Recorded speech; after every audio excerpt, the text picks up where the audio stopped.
is swung on and hit in the air to right field deep. And you can't forget about this one. Blaze Salter hits number 5, and the Newport Gulls retake the lead. This is the Newport Gulls pregame show, live from Cardines Field in Newport, Rhode Island. Gone! A grand slam! To left power, right tower power, and the Gulls walk off in the 15th inning! Coming up, interviews, stats, standings, lineups, and a whole lot more. Tomas steps on the back for one out, throws to first. It is in time, a double play. And that one is gone! Joe and Abner! A high drive, left field deep. Bolzano going back, looking up. This ball is a 2-run homer. P.J. Jones hits it out. Stay tuned. The pregame show begins now on the NECBL Broadcast Network. In his second season covering Newport Gulls baseball, here's play-by-play broadcaster Dave Peck.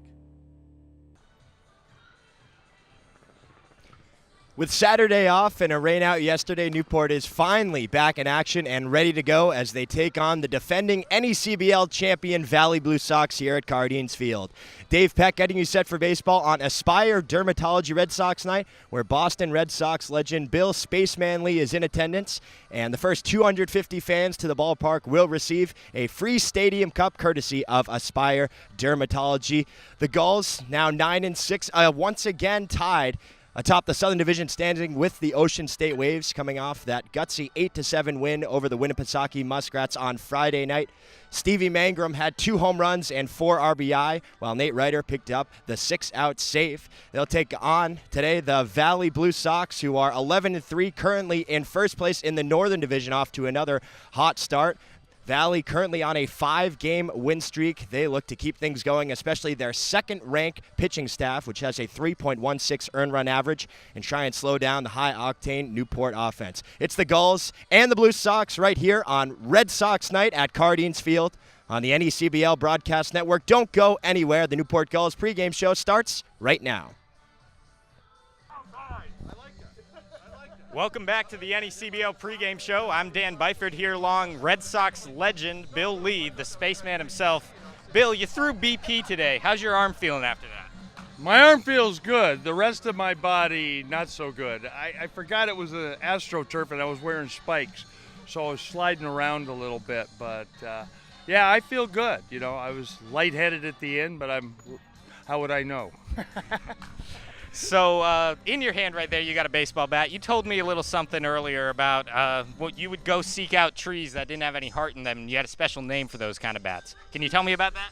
Yeah, when you look for heartwood is bad in there, so you find a bat with no heart. So when I found one with a little pin heart, I called it a Carl Yastrzemski bat because he didn't have any heart. He was a tough guy, and I just always found those bats. This is a fast-growing maple. You can tell by the size of the rings. This is a really good bat. The only trouble is it's got a curve in it like this. But it teaches you to swing properly, so you hit it on this part of the bat with your bottom hand. And I think it's a great teaching aid. And basically it's a bat I can't sell, so I'm the kind of guy that makes up an excuse why to buy it. It's called merchandising. Merchandising, clever merchandising. So you have had the most appearances for a left-handed pitcher in Red Sox history. What do you think helped you be so successful with the team? I got to stay there 10 years. That's why I had that record. Plus I was a reliever for my first 4 years. I was 3 years as a starter.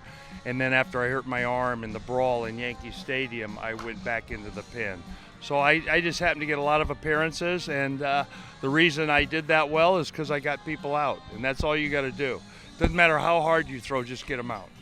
All right, so you were famous for your leafus pitch, and since you stopped playing, the only major league pitcher I've seen in recent years really use an ephus consistently was Vicente Padilla, and he's out of the league now. Why do you think that the pitch has declined in usage? It's hard to throw for a strike. You know, I adapted because I'd hurt my arm and I had to throw my break-in stuff slower.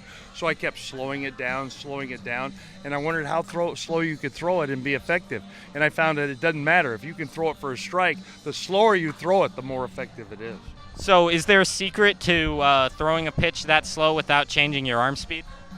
No, it's the fact is you sell it as a fastball and throw it slow, and the rotation and the angle of attack, I call it, if you can get it to come straight down, it's almost impossible to hit. Rip Sewell threw it. I threw it probably most effectively in the big leagues of all time. I only gave up one home run on it. Just happened to be in the 7th game of the World Series. All right, thank you very much, Bill. The NECBL pregame show continues next.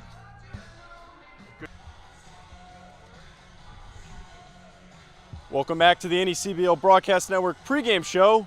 I'm Joe DeLeon, and standing with me is Jason Gonzalez, who is joining the team for the first time this week. How are you doing today, Jason? Doing great, thank you. So your team, Vanderbilt, made it pretty far within the tournament in college. How was the experience for you? It was awesome, being a freshman and getting the experience that I had. Being able to go to Clemson and play in that atmosphere, packed house, and then obviously going to Supers and being able to host the Supers against Mississippi State was awesome. The experience and the atmosphere that we had at our field as well was one that I'll never forget.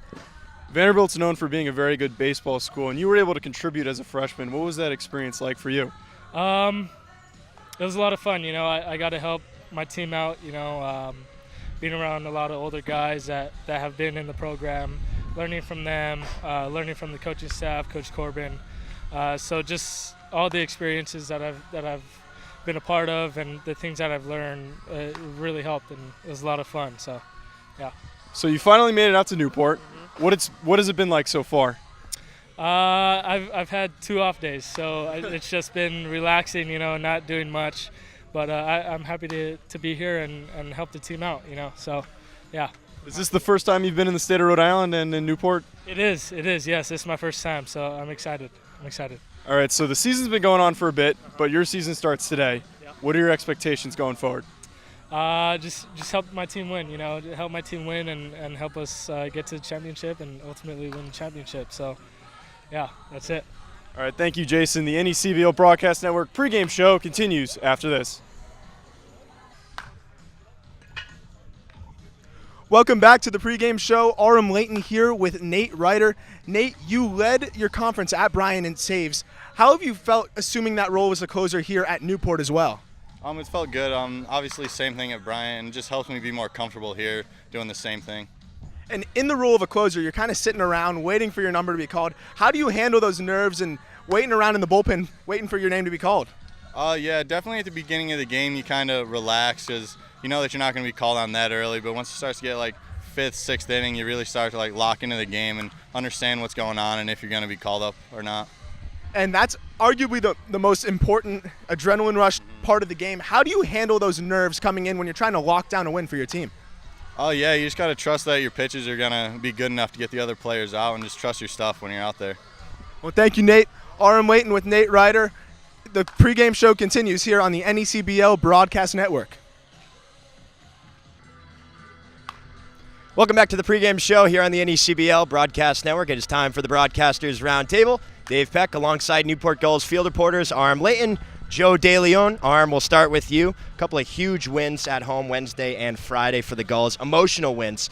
Is that something that they can take throughout the season, kind of build off of it and bring them closer together?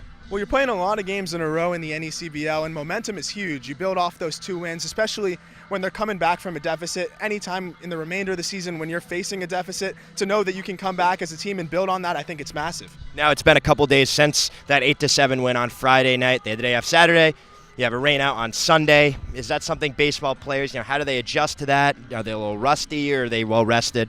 Well, in the spring, they don't play as many games as they do in the summer, so I think they're used to getting a couple of days off. Like I said before, though, the momentum's nice. Sometimes when you have 2 big wins like that, it's nice to keep rolling and go into the next game. But I think a couple of days off and a little rest never hurt anybody. All right, Joe, we'll toss it over to you now. Newport 9-6. It's been a tight Southern Division race pretty much the entire season. Is it too early to read too into that, or is it something that these players should start to consider?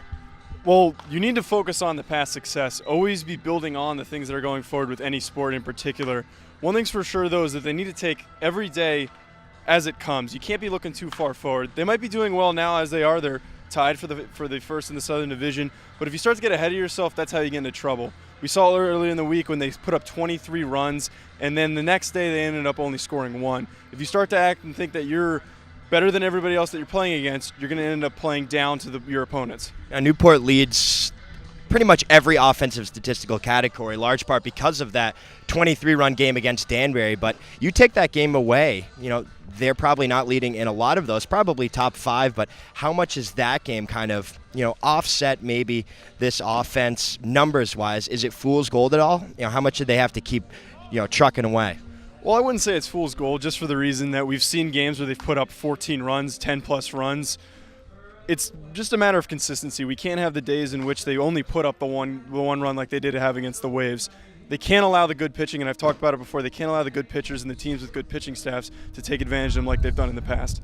All right, thanks, Joe. For Joe DeLeon, RM Lane, it's Red Sox night here at Cardines Field. Don't go anywhere. The Newport Gulls pregame host continues next right here on the NECBL Broadcast Network. Welcome back to the pregame show here on the NECBL Broadcast Network. It is time for the Manager's Show. Dave Peck alongside Mike Coombs. Coach, couple days off, feeling well rested. How are the legs doing? Great. I don't always drink Diet Coke, but when I do, I drink it in the can. Stay thirsty, my friend.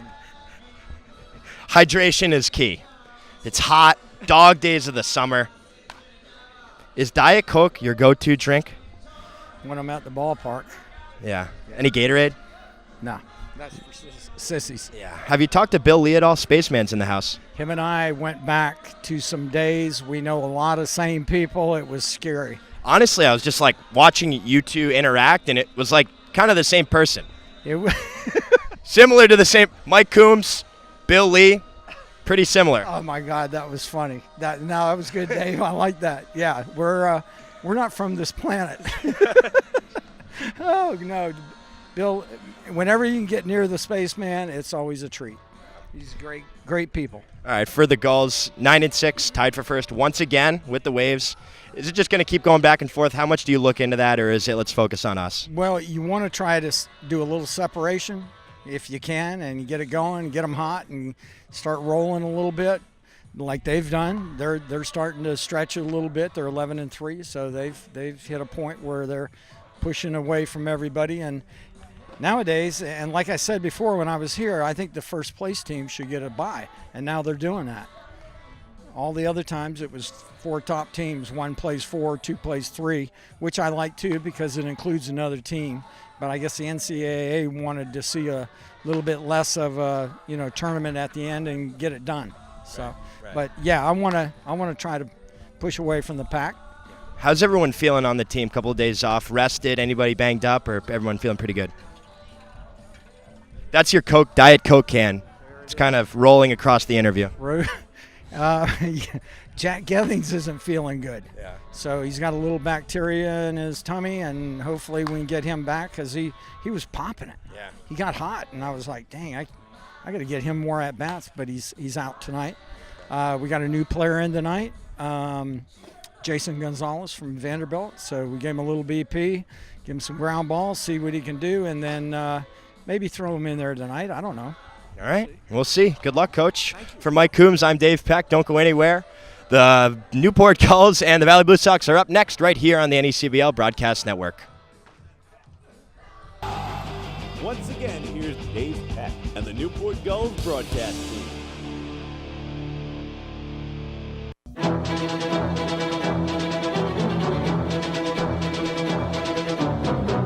Ladies and gentlemen, there is energy in the ballpark. We have a spaceman, we have a green monster, and we have a premier NECBL matchup between the first place Valley Blue Sox of the Northern Division and the tied for first place Newport Gulls here at Cardines Field. Dave Peck alongside the Newport Gulls scorekeeper Andre Olivier, the voice of the Valley Blue Sox, Mike Lord, Newport Gulls field reporter RM Lane. I'm Dave Peck, and It should be a great matchup.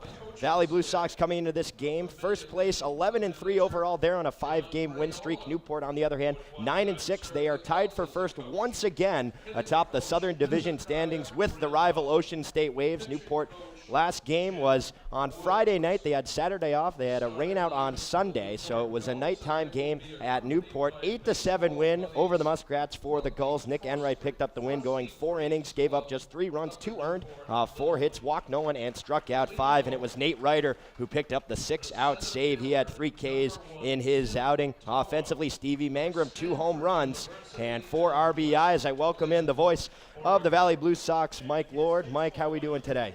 Good, Dave. And like you said, a lot of energy here in the ballpark, and one of my favorite stops in the NECBL, even though it's only once a season. It's always, northern, southern, you only are able to travel here, unfortunately. It's always good to have you in the booth. I remember last year, alongside Darren, I was here, and a lot of energy that you provide when you come up here to Newport. Well, I'll tell you what, I think the reason why the fans like me here, this is my 16th season. I've only won twice as a broadcaster here.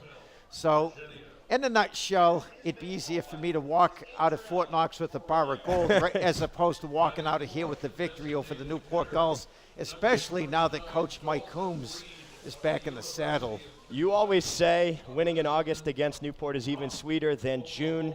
Valley did that, defending NECBL champions and off to a hot start, 11-3 so far this season. What has been the story for the Blue Sox? I'll tell you, they've won in so many different ways. There have been times when the pitching was off and the hitting has come through and vice versa. The key for the Blue Sox winning is they've got to string together a few hits. Coach John Raiola loves the running game. The Blue Sox are an excellent base running team. It's very rare that they take themselves out of a big inning with bad base running. 11-3 first place. Last game, they were rained out. They had a one against Winnipesaukee that was called due to rain. 9-5 win over Keene on Saturday. What was working in that game? Eddie Morales looked good. Well, Eddie Morales. This is his 3rd season with the team. He transferred from West Virginia to Southern New Hampshire, and the pitching coaches have helped him. His first 2 seasons with the Blue Sox, he really struggled finding the plate. He was issuing a lot of walks, and this season he's thrown so many more strikes, and I think his walk in the past, he had more walks than strikeouts. Now I think his walk to strikeout ratio is 2-1, and he has just been terrific, 3-0. Here's the irony. He's a hometown hero. He resides in Holyoke, but all 3 of his wins have been on the road. Certainly would like to pick up one more here in Newport, Rhode Island. Arm, we'll toss it over to you. You had a chance to talk to Nate Ryder. Just such an impressive performance in that 6-out save. Not only did he get the save, but in the 8th inning, walked the guy, gave up a single, runners on the corners, nobody out, 8-7, Newport hanging on. He strikes out 3 in a row. What did he have to say about mindset and whatnot when he's on the hill? Well, I asked him specifically, too, how do you handle that adrenaline when you get out into the mound, especially when you have to lock down that win for the Gulls? And he says that he just has trust in his stuff. He has trust in his ability. And like you said, he got himself into a little bit of a jam, but he knew he could pitch out of it, and he executed his pitches and went right after those hitters. Newport tied for first in the Southern Division. Valley sole possession of the Northern Division, and we will keep it right here for a special ceremony on Aspire Dermatology Red Sox Night. We have Red Sox Hall of Famer legend Bill Spaceman Lee, who's heading out to the mound, and we will send down to our president of game day operations and baseball operations, Mike Falcone, for the on-field festivities.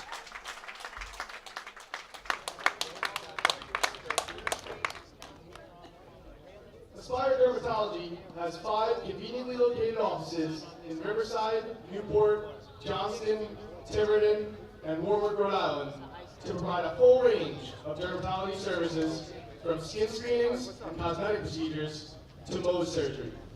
Dr. Jason Michaels, along with Dr. Eileen Santos and their staff of nurse practitioners, physician assistants, estheticians, are ready to serve all your skin needs professionally, respectfully, and on a timely basis.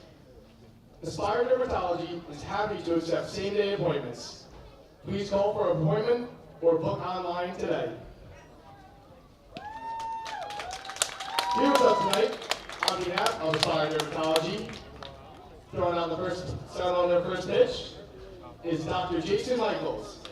He's the founder of Aspire Dermatology with almost 2 decades of experience as a board-certified dermatologist and Mohs surgeon. Let's see what you got, Jason. Good job, doctor. Next up, we have Aspire Dermatology's Director of Operation, Dave. And as they continue to throw out the first pitch, Aram, might as well toss it over to you. Not too many games in action yesterday, but what did it look like around the NECBL? Yeah, major rain problem in New England last night, but we had one game completed. It was Vermont. The Mountaineers beat Ocean State by 4-1, and that was the only game we had on Sunday night. And now we're going to send it back to the field for Bill Spaceman Lee, ladies and gentlemen. A 14-year MLB career, spending 10 of those seasons with the Boston Red Sox. When all was said and done in Boston, he set the record for most games pitched by a left-handed pitcher in team history, a record that still stands today. And his 94 wins is the 3rd highest win total of any Red Sox southpaw. He was an All-Star in 1973, and on November 7th, 2008, he was inducted into the Red Sox Hall of Fame. He has written 4 books and is the feature of a 2006 documentary entitled Spaceman, A Baseball Odyssey. Originally from Burbank, California, Lee now resides in Vermont with his wife Diana. Let's see what you got, Bill. The Leafus.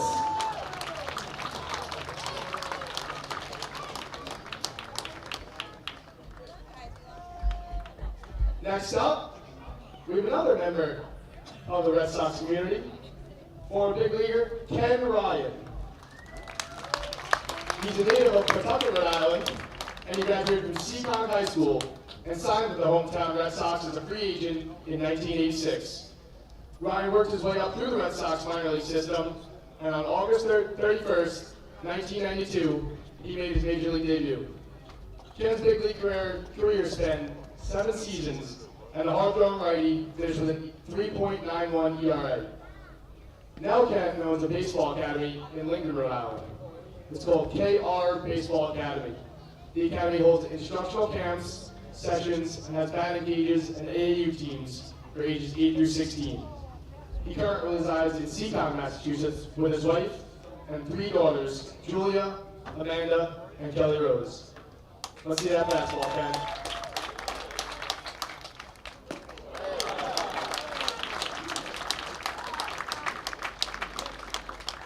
At this time, I'd also like to take a second to recognize a few other influential members of the Newport Gulls and Red Sox community. Here with us tonight, we have Ryan Westmoreland. Ryan was a star for Portsmouth High School, and he was named the Rhode Island Gatorade Player of the Year after his senior season. Although he had planned to attend Vanderbilt University, Westmoreland signed to play for the Boston Red Sox after he was selected in the 5th round of the 2008 Major League Draft. He was named the top prospect in the Red Sox organization and played alongside the likes of Jackie Bradley Jr., Mookie Betts, Xander Bogaerts. Please give it up for Ryan Westmoreland, whose dad, Ron, is a member of the Newport Gulls Board of Directors.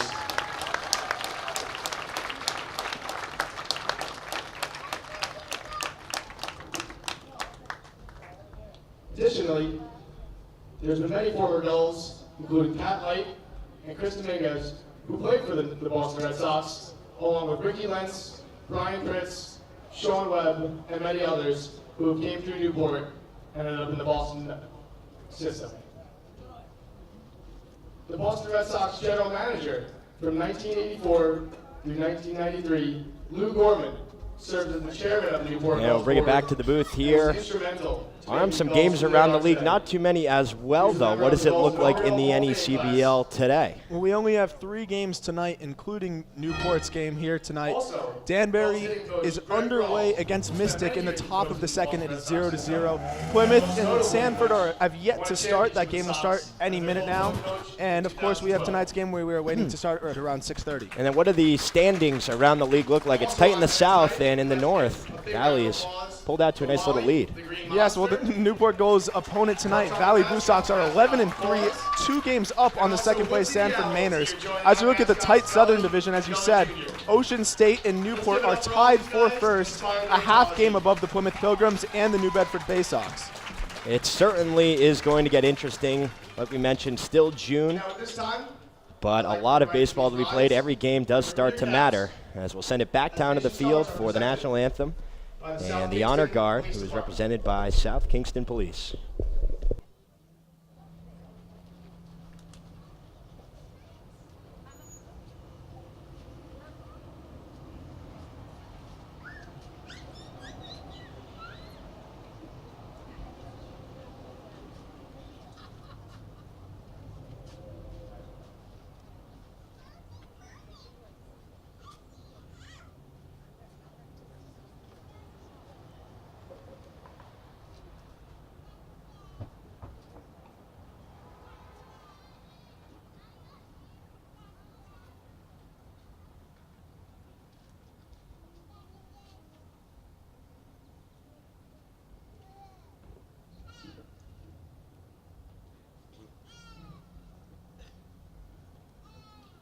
Here with us tonight to perform the national anthem is Aspire Dermatology Medical Esthetician, Ms. Laura Menke.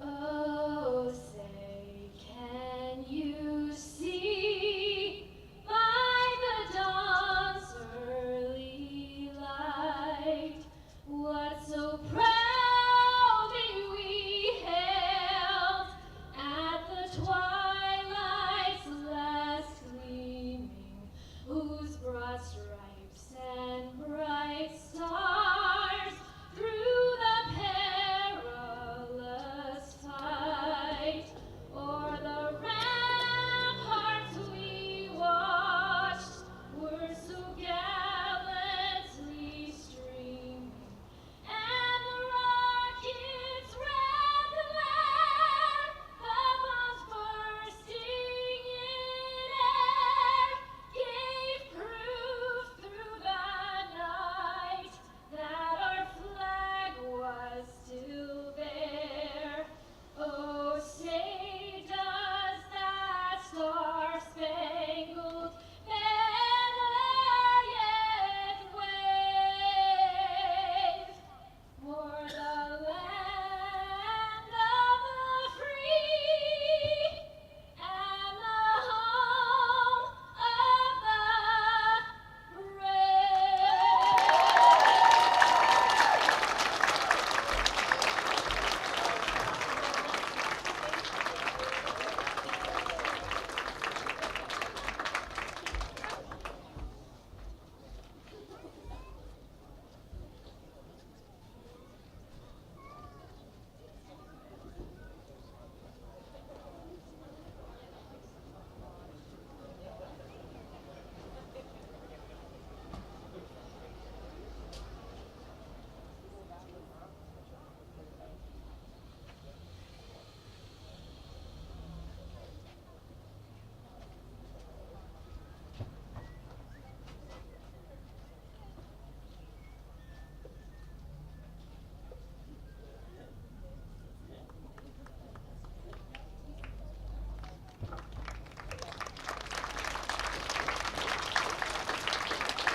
Very nice national anthem sung by Laura Menke on Aspire Dermatology Red Sox night. It's the Gulls and the Blue Sox next. We'll take a quick break, get you starting lineups and pitchers when we come back right after this message on the NECBL Broadcast Network.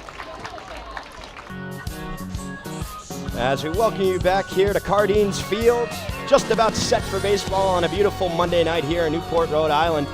And we will get you the starting lineup first for the visiting Blue Sox. To take you through that, here is the voice of the Valley Blue Sox, Mike Lord. Thank you, Dave. And leading off for the Blue Sox, the right fielder, Ryan Perkins. Batting second in center field, Andre Marrero. Batting third at first base, Tyler Kapuscinski. Batting cleanup, the left fielder, Frankie Gregoire. Batting fifth at DH, Richard Constantine. Batting sixth, the third baseman, Freddie Landers. Batting seventh behind the dish, Kyle Schmidt. Batting 8th at shortstop, Simon Whiteman, and batting 9th, the second baseman, Jake Coro. And they will face off today against David Steele, 6'1", 200 righty out of Northeastern University. And so far this season, Steele 1-0 record, a 6.42 earned run average. In 2 games, he's pitched 7 innings, given up 13 hits, walked 4, and struck out 10. His last outing came at Mystic in that 11-9, 11-inning win for the Gulls. He went 2 innings, gave up 6 runs, only 4 of which were earned, 5 hits, walked 1, and struck out 2. As you see Mike Coombs there talking to the umpires behind the plate. A lot of interesting ground rules here at Cardines. We'll get you quickly the dimensions here at Cardines Field right after the Newport Gulls lineup. Tim Tawa leading things off. He's in center field from Stanford. Batting in the 2-hole is Cole Austin. He's at short from Arizona State. In the 3-hole this evening is Stevie Mangrum out in right field, as he is from Virginia Tech. Batting behind him, Dalton Reed, the designated hitter from Seminole State. Batting 5th, Zach Hogeson in left field. He's from Arizona State. Cody Hosey plays 3rd, bats 6th from Tulane. Zach Britton behind the plate from Louisville. He bats 7th. Logan Harvey, the first baseman out of Wake Forest, is in the 8-hole. And rounding out the lineup for Mike Coombs' Newport Gulls is Dylan Plew out of Washington State. He plays 2nd. As the Gulls take the field, and we'll take you through the field dimensions here at Cardines Field. Opened its gates in 1908.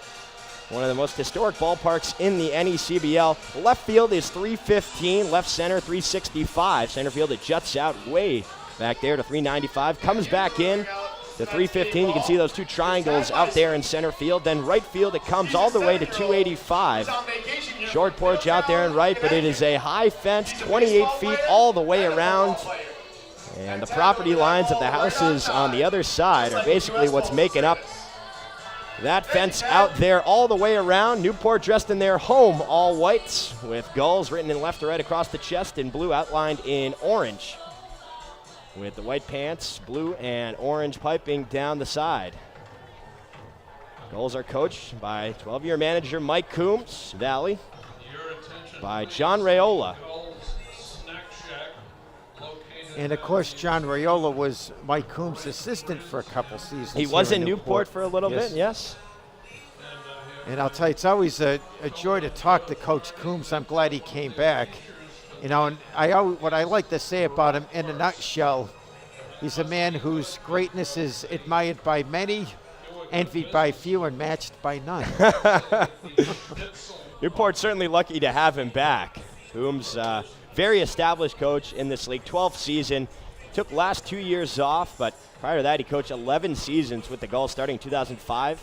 Career record 308 and 153 entering this season. 4 NECBL titles, 05, 09, 12, 14. Newport has 6 to their name. Looking for their 7th this year. They missed the playoffs for the first time in team history with a 20-22 record last year. Yeah, they won 9. They had a 9-game winning streak to end the season. Unfortunately, they didn't make the playoffs because they changed the playoff format. Instead of 4 teams, they changed it to 3 teams per division. Otherwise, they would have probably made a lot of noise in the playoffs. And the 3 teams gives the number 1 seed the opportunity for a bye, so it kind of rewards the team throughout the summer who's grinding it out and gives them a little bit of extra rest. The weather here in Newport, 70 degrees, 0% chance of precipitation. A couple of clouds, but the blue skies poking through. And humidity is around 64%. Winds 7 miles per hour as you see the American flag over there on the Discover Newport Center waving. Here in the city by the sea, Steele throws his final warm-up pitch, and we are just about ready for baseball. Defensive alignment here for the Gulls. Hosey at 3rd, Cole Austin at short, Dylan Plew at 2nd, Logan Harvey the first baseman. Outfield left to right, Zach Hogeson, Tim Tawa in center, and Stevie Mangrum in right field. Here's the first batter of the ball game, Ryan Perkins. That's from the left side. Steele from the windup. Here's the pitch. It's swung on, popped up, left side, out of play. First pitch time here in Newport, Eastern Seaboard, 6:43 p.m.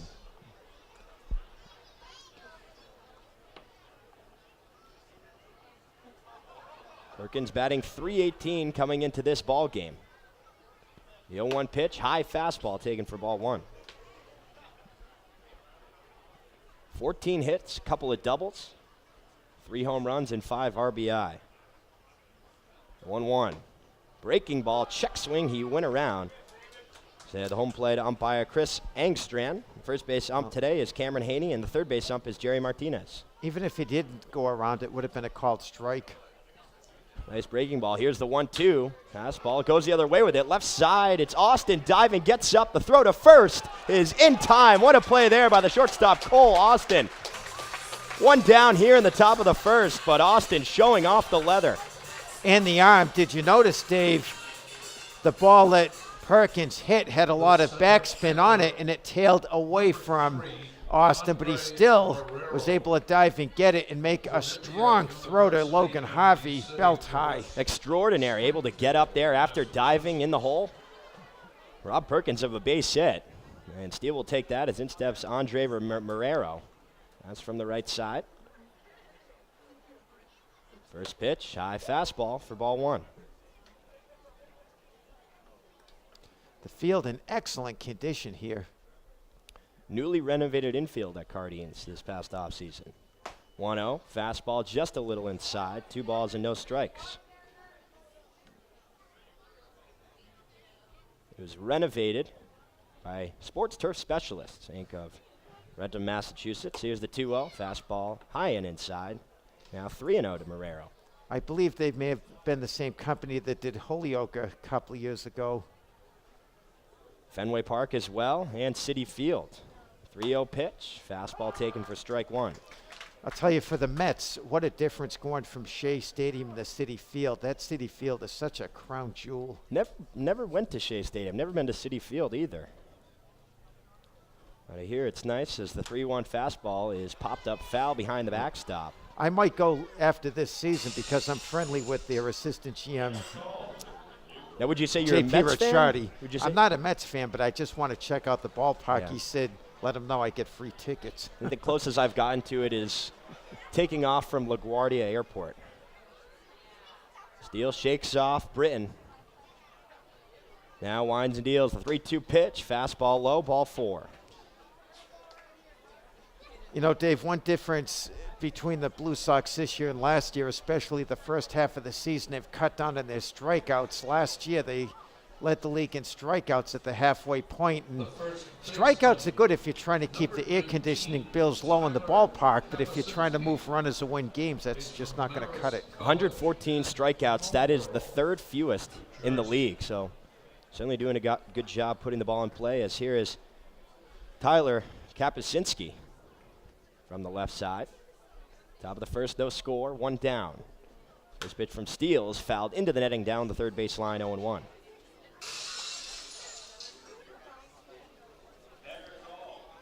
Kapuscinski's been the guy offensively. 380, 19 hits, 5 doubles, 8 RBI. So Blue Sox are putting their 7-0 road record on the line here at Cardines Field, and this is going to be, in my opinion, their toughest road game. Steele from the stretch. Here's the 0-1. That one's fouled into the netting once more. This one on a line. The count will move to no balls and 2 strikes. Newport has been solid at home.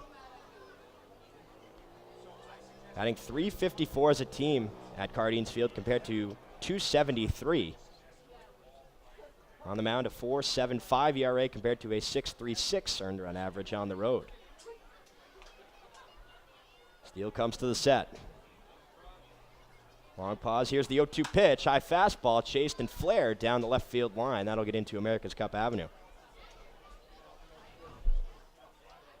Couple of roads blocking in Cardines Field. You have America's Cup Avenue to the west. You have Marlborough Street, West Marlborough Street to the southeast, forcing the dugouts to be both on the same side, first baseline. Newport's closer to home plate. Valley's closer to first base. And Steele goes to first to check on Marrero.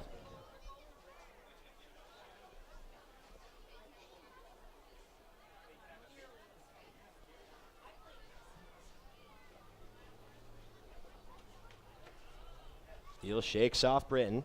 couple of times now. Now comes to the set.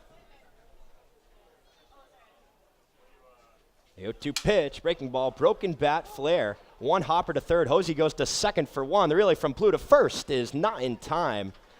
So good job there by Kapuscinski, beating out what would have been a 5-4-3 double play. Nonetheless, there are 2 down here in the first.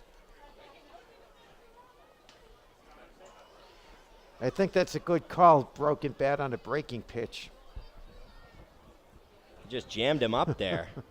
Yeah, you could tell by the sound of it that definitely split the bat down the middle.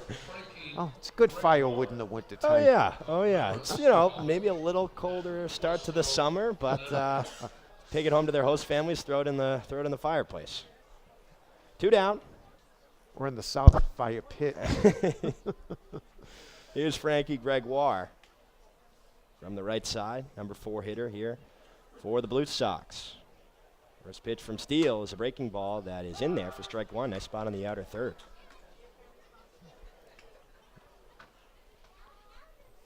Gregoire batting .257, 9 hits, 4 doubles, along with 3 RBI.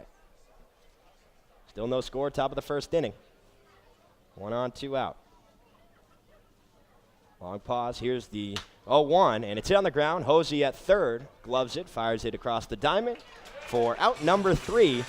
So a nice inning there from Steele. Valley gets no runs. They leave 1 runner on as we head to the bottom of the first inning. Gulls due up for the first time here on Aspire Dermatology Red Sox night. Don't go anywhere. The Newport Gulls are coming up next on the NECBL Broadcast Network.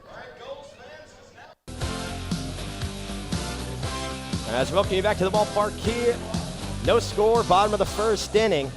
Valley 11-3, first in the Northern Division. Newport 9-6, tied for first in the South. It's a Goliath and Goliath battle here at Cardines Field. Should be a good matchup. It's June, but this is when they start to matter. And, if anything, it's a good test. It's a good measuring stick for both teams. Kind of see where they're at, especially Newport playing the defending NECBL champions. And, of course, for Valley, they're playing in a park that they've had very little success. They got crushed last year against the Gulls. So I have asked the starting pitcher, Nick Dombrowski, before the game. I said, please lift the Cardines curse off of my back. It is Domkowski on the hill for the Blue Sox in this ball game. Domkowski, the lefty, 6'2", 185 from University of Hartford, a rising sophomore there. And he's from West Springfield, Massachusetts, so not too far from Holyoke. Right, his last start was a win against the New Bedford Bay Sox back on Sunday the 17th, in which the Blue Sox won that game on a walk-off sacrifice fly in the bottom of the 9th inning. He pitched 5 shutout innings against the Bay Sox. And the pitching staff of the Bay Sox has been their strength so far this season. Good hitting team as well, but a 3.16 earned run average. That is second in the NECBL. They're facing off against a Newport Gulls team that has hit the ball very well. 317 team average. That is first. Quick look around the defensive alignment here for the Blue Sox. Tyler Kapuscinski at first, and at second base, Jay Coro. The shortstop is Simon Whiteman, the third baseman, Freddie Landers. Tawa digs into the right side. Here's the first pitch from Domkowski. It's a line drive into left field. That'll get down for a hit, so first pitch swinging, and Tawa is on. And the outfield looks like this from left to right. Frankie Gregoire on left, Andre Marrero in right, Andre Marrero in center, Ryan Perkins in right, Kyle Schmidt behind the dish, and Nick Dombrowski is on the mound. Thank you, Mike. And Tawa, who had his first hit in that Friday night game versus Winnipesaukee, also had his first RBI. He was 2 for 5 with a single and a double. He doesn't waste any time there as he now stands on first. Nobody out. Here's Cole Austin.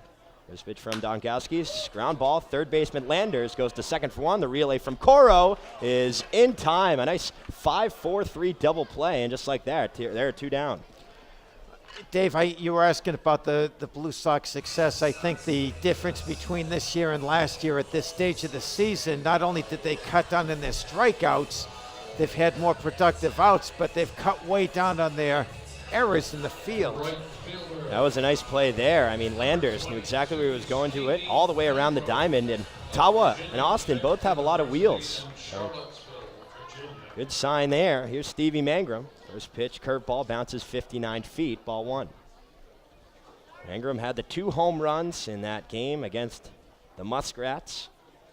4 RBI on the evening. Now in the 3-hole here for Mike Coombs. 2 down, no score, bottom of the first inning. Here's the 1-0 pitch. Nice breaking ball taken for strike one.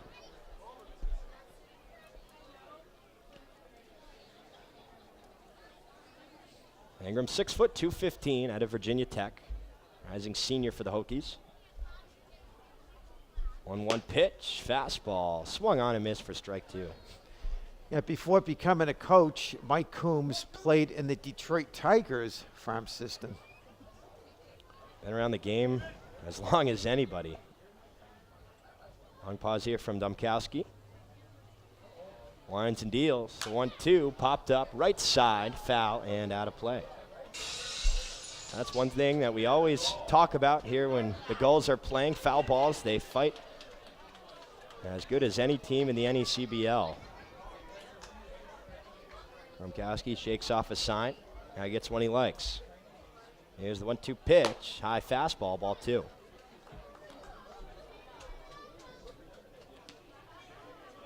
Mangrum so far this season, 371, 13 hits, a double, and 3 home runs. Also 9 RBI.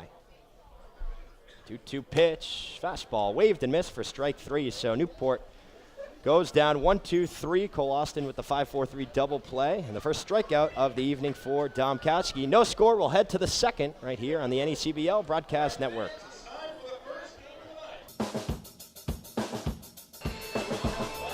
Top two, still no score. David Steele back out on the hill. Nice job in the first inning as he faced 4 batters, but held the Blue Sox scoreless. We have Bill Lee, who's going to be in the broadcast booth, joining us a little bit later in the game. Of course, spaceman, a Red Sox Hall of Famer. Also, Ken Ryan, possibly stopping by. Played with the Red Sox from 1992 to 95.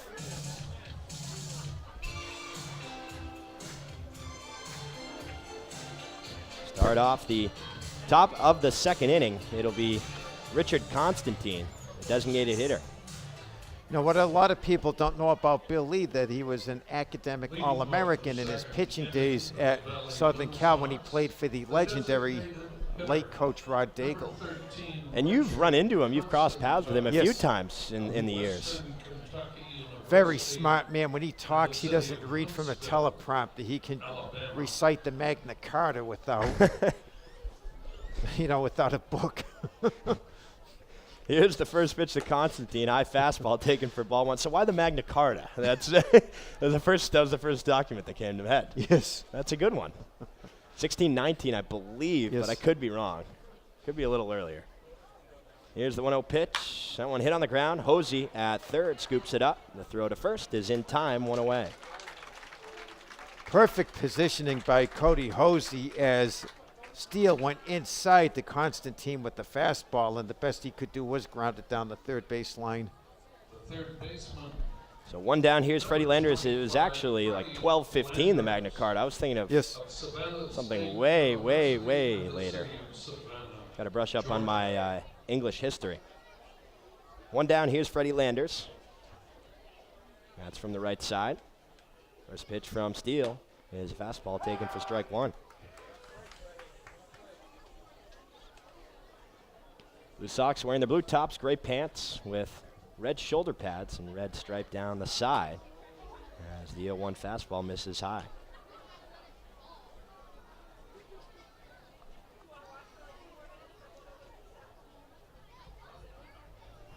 Newport as a staff at home, a 4.75 earned run average. 1-1 pitch, fastball outside corner for strike two.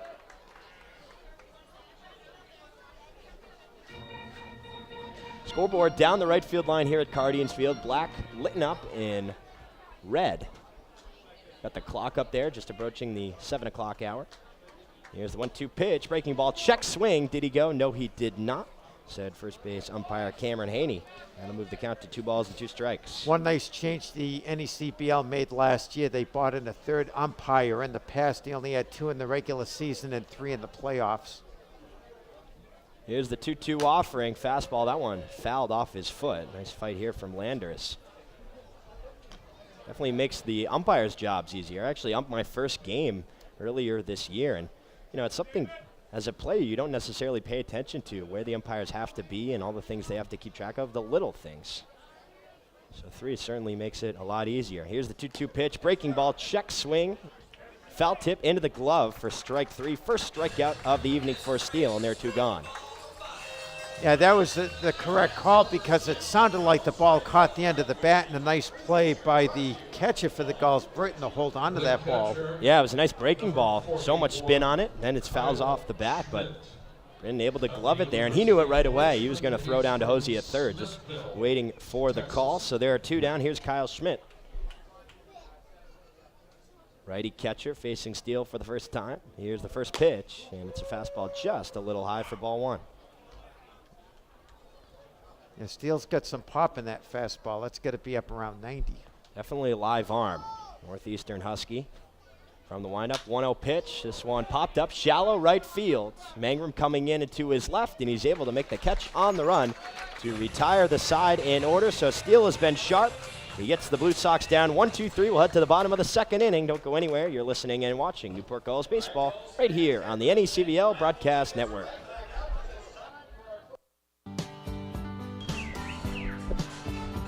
Bottom of the 2nd inning, still no score here in Newport. Dalton Reed, Zach Hogeson, and Cody Hosey due up for the Gulls. Tomkowski still on the hill. He faced the minimum. He got Austin to ground it into that 5-4-3 double play. Nice spin from Landers and Coro in the infield. Very well played game so far, and they both look like first place teams here in the early going. So far it's been clean, and just through 1, we've seen some nice pitching from both arms. We'll see if the offense can get something going. Here's Dalton Reed. Reed tied for first in the NECBL with 15 runs. He's actually tied with Jack Gethings, his teammate. He was also first in the league in strikeouts. Trying to put the bat on the ball here. Tomkowski from the windup. First pitch. That one fouled to the backstop, 0-1.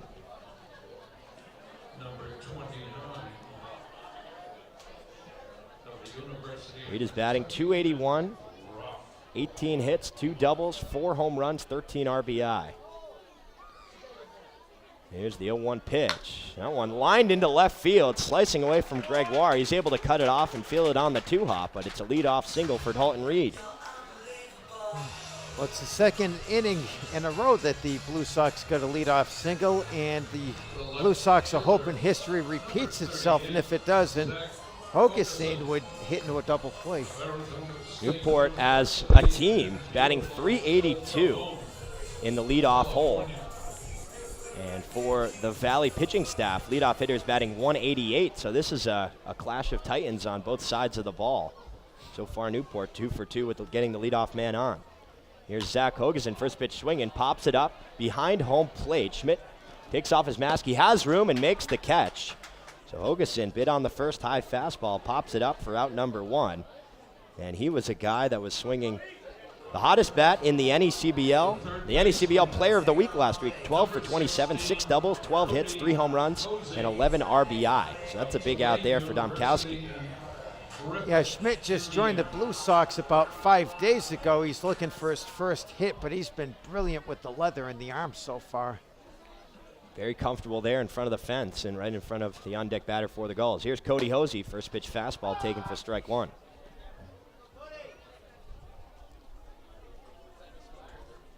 Hosey batting .360, 18 hits, 4 doubles, 4 home runs, 13 RBI. Tied for 2nd on his team in RBI. 0-1 pitch, low curveball. Nice stop there by Schmidt to keep Reed at first, and it's 1 ball and 1 strike.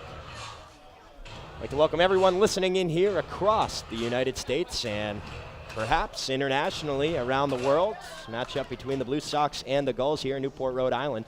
We'll have Bill Spaceman Lee coming in the broadcast booth, Red Sox Hall of Famer here on Red Sox Night.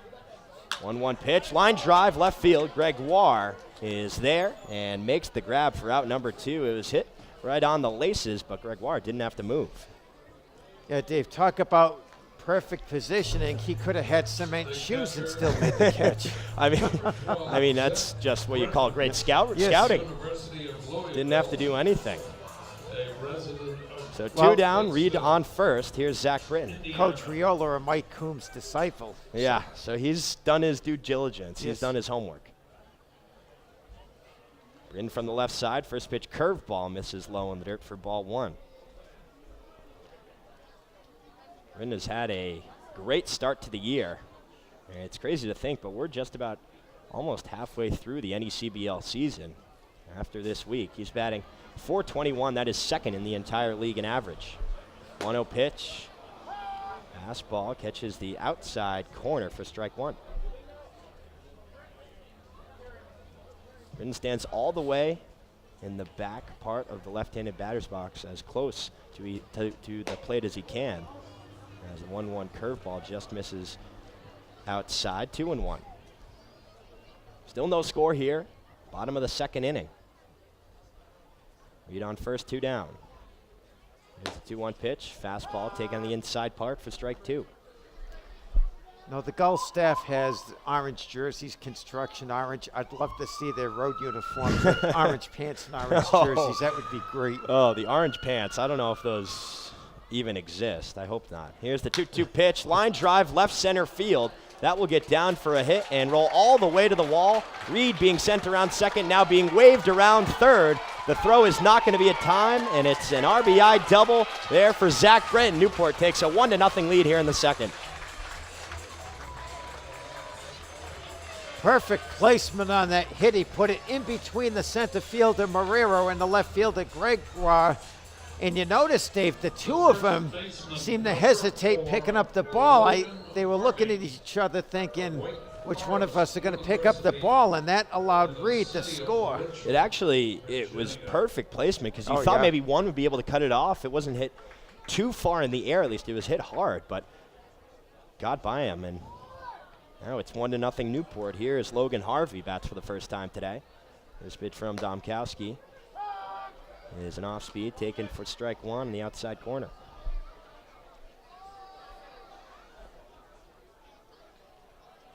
Harvey batting .225. He has 12 RBI. He had that 5 RBI game at Mystic, the 11-inning affair. Newport eventually won 11-9. Here's the 0-1 pitch. Line drive, center field. Marrero going back to his right, and it's off the wall. Britton will score from second. Harvey is in with an RBI double, and it's 2-0.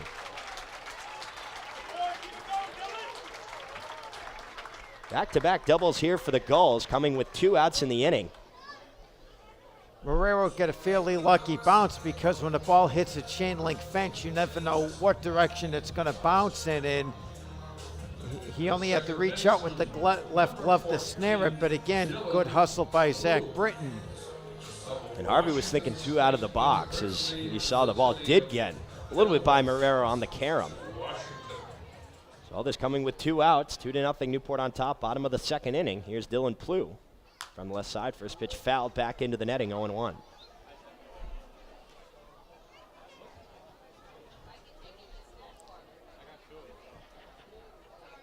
Plew tied with his teammate Zach Hogeson with the most doubles in the NECBL. He has 6. Lefty-lefty matchup. Leg kick. Here's the 0-1 pitch. That one fouled in the netting once more. So Dom Cassidy doing a good job getting ahead on Plew. Now no balls and 2 strikes. No, team president Chuck Paver doing a good job with recruiting the Gulls lineup. He gets half of his lineup from the West Coast, especially the Pac-10. Got Stanford, Washington State. Arizona State. Stanford. Here's the 0-2, and it's a fastball, just misses inside. 1 ball and 2 strikes. A couple of Arizona State guys, Cole Austin and Zach Hogeson. Also Vanderbilt guys that are in attendance here for the first time. Jake Eder and Jason Gonzalez suited up. Here's the 1-2 pitch, breaking ball just a little low, 2-2. Good disciplined discipline by Plu to hold up on the pitch. Definitely a good pitch from Domkowski. Wasn't in the dirt.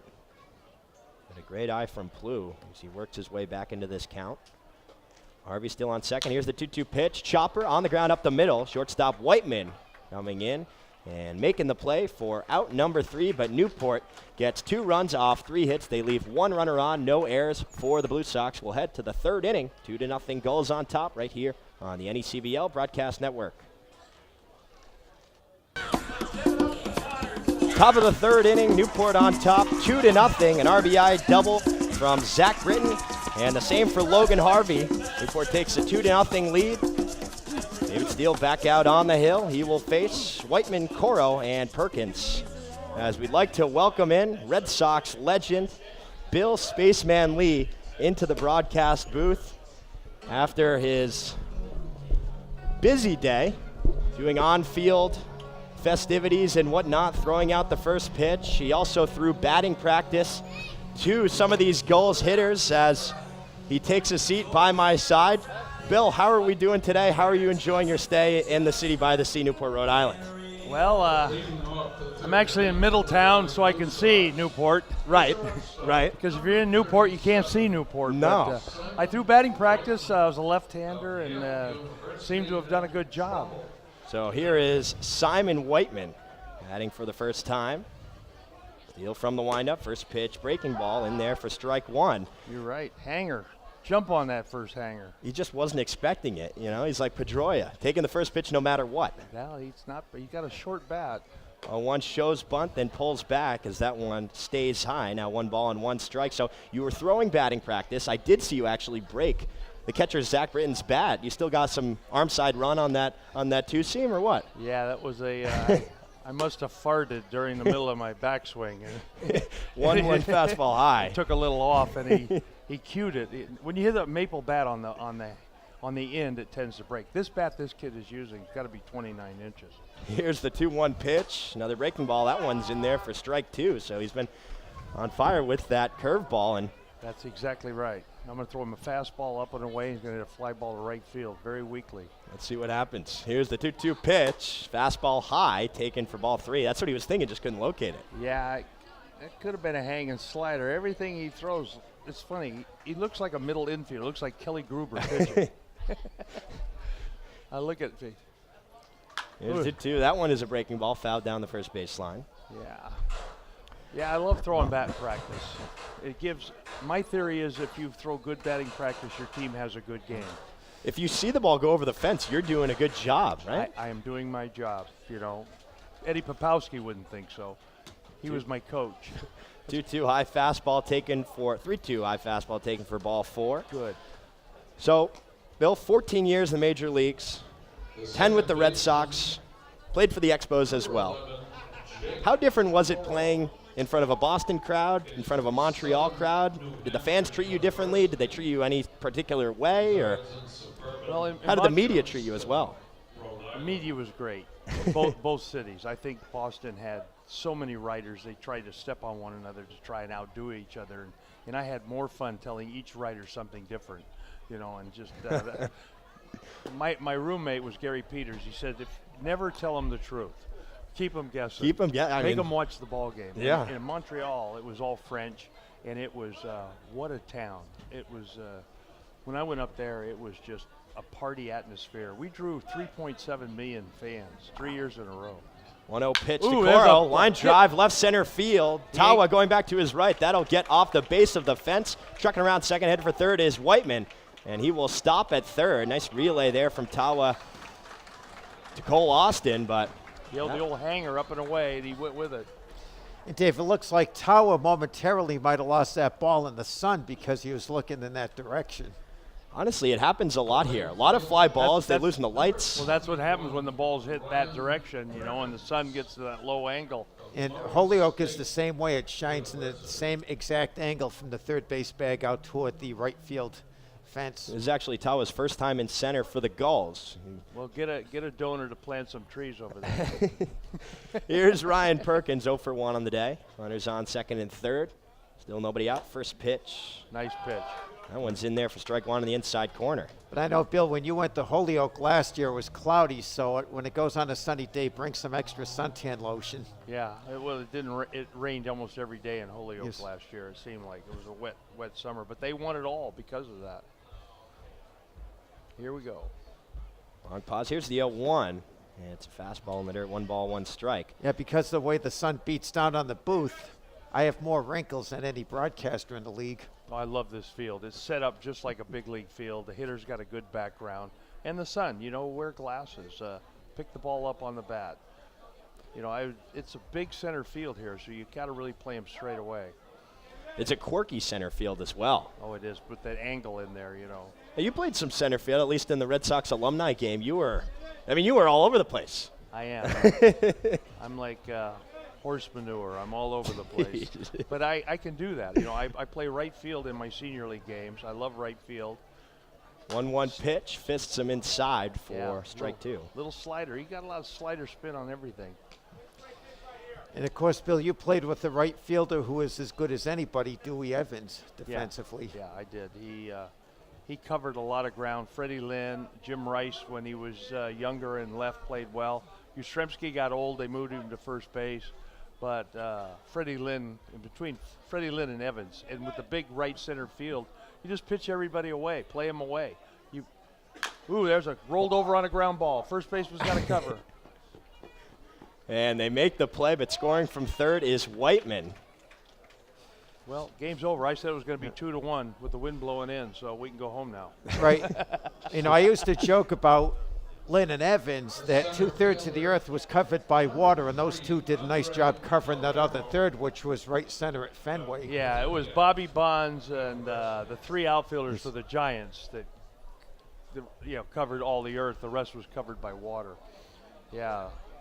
There was some great outfielders when I played that could flat out fly. Al Kaline. Kaline couldn't move. He looked like he was grazing out there. It was late in his career. Right. Early in his career, he had a rifle arm. Yes, he did. But I played him his last year. Yes, I remember. I walked him on a 3-2 counter on a breaking ball right down the middle, and he flinched, and the umpire was going to call him out, and he started at first base, so the umpire wasn't going to ring Al Kaline up, and I yelled at him all the way to first base. I said, the pigeons haven't sat on you yet. You're not a statue yet. Sing the goddamn bat. I got a wife and family to feed. One fouled off the end of the bat. One of my best memories of you, Bill, was back in the 1970s. Yaz didn't like a strike 3 called. He covered the plate, and then you threw some glasses out to the umpire, and you both got ejected. Exactly. Yeah, well, his dog left him. When umpires, when the dogs leave him and stuff. This umpire's pretty good, though. I like him. He's lanky. He's got a good positioning. He's confident with his calls. Yeah, he is. He's confident with his calls. 0-2 pitch. Ooh, That's sliders. sliders. That was a nice slider. Got him to chase on the outside part of the plate. And now they're 2 down. Here in the top of the third inning, still 2-1, Newport on top. His heart was in it, but his ass wasn't. You see his left cheek go out. He just kind of, by the time it was finished sliding, it was in the left-handed batter's box. Exactly. It was that's what happens when. That's the best breaking ball he's thrown. Here's Tyler. This is a clutch 2-out hit he's got to get. But we said the game be 2-1, so I wanted to end just right here. This pitch to Kapuscinski. He's popped up. Ooh, he just missed. He wants that back. That was a good wiggle. Ball beat him just a little bit. And Kapuscinski's come up with many clutch hits so far this season for the Blue Sox, so he could make you look like a prophet if he comes through. Well, he just missed his pitch right there. What are you going with right now? I throw him a changeup blown away. He'll roll over on it, hit a weak ground ball to first. Bet he'll throw something a little off speed. Oh, he's coming in. Better be in. Long pause. Here's the 0-1 pitch. Oh, it's fastball hit on the ground, right side. First baseman Harvey touches first to retire the side. Hit it good. Nice play there. Nice reaction. Hit it good. Hit it good. Nice one hopper. He stayed with it. So we'll keep it right here just to, take advantage of this. It's awesome having you in Newport. Well, it's awesome having you on the field and whatnot. Can't ask for a better day. I mean, a couple clouds in the sky. If you don't want it too sunny, then you lose the ball. Wind was blowing in. I kept the ball in the ballpark. It was just perfect. It was the best of days. When I woke up in the morning, the wind was howling out of the northwest. I thought it was, if in February I told my wife it would have been 20 below zero. So it was one of those post-storm games. Yep. And it's going to be nice for the rest of the summer. I hope you get all your rain in the evening, and on your days on the road. Yeah, we've had a couple fog outs, actually. We were fogged out here in the third inning of a game a couple weeks ago, and we were fogged out after 7. That one counted. The Gulls lost it. But, wow. It's been kind of cold. You have cold water and a warm day. I think that's what the meteorologists say. That's exactly what it is. Okay. As Carl Sandburg said, the fog rolls in over little cat's feet. That's poetry. Is it poetry? I mean, you're a writer. I am. You're a writer. I write poetry. I read poetry, and I'm a Renaissance guy. People don't know that, but I make wine. I make bats. Really? Yeah. I actually heard in the interview you make bats and you make sure the wood doesn't have a heart. Exactly. That's the key. Yeah, I call those Carl Yastrzemski bats. They don't have a heart. Only you would be able to know. Well, Carl would like that. Truly. Yeah. When he opens his wallet, Moz flies out. 2-1 Gulls on top here, bottom of the third inning. Tim Tawadou up for the second time. He had a nice single. Yes, he First pitch did. swing and not waste that. When you talk about jumping on the first pitch. And the funny thing is, I called double play next pitch. I said if he's first pitch swinging like that. That was their first pitch. This one grounded into center field, second hit of the ball game. Talk about a CNI hit. It got under the glove of Dunkowski and got under the dive of Whiteman. And, Bill, one thing that's always bothered me, in a fair world, the 75 Sox would have been world champions. In my opinion, they were the greatest team not to win a World Series. Unfortunately, you were up against the Cincinnati team that was probably the best National League team in history. Yeah, it was up there. They said that, but if Jim Rice doesn't get his hand broken, we Right. win that. There's that changeup again. And then, of course, that disputed no interference, that non-interference call. Armbruster, yes. That was terrible. If it doesn't rain in the second game of the World Series and they bring Moret in, we win that ball game. Moret, right. And how about Juan Beniquez standing there watching that ball drop fair instead of catching it? And he probably thought it was going to go foul, but it just caught the chalk in. You had him. You held Cincinnati to 1 run for 8 innings. Yeah. They couldn't solve you. No, I had a great second game. And there's a curveball popped up. But it's amazing. If ifs and nuts were candy and butts, we'd all have a Merry Christmas. Yes, we would. And that's it wasn't meant to be. It was that 3 days of rain between Game 5 and Game 6 really was amazing. To have 3 days of rainouts with the tropical depression. There's so many. High fastball just missed. Good call. They're not calling the ball up, but there was a sea captain that had a load of swordfish and Ben Benson, and he wanted to watch the games, and he did, and his swordfish spoiled, and he got fired. Ooh.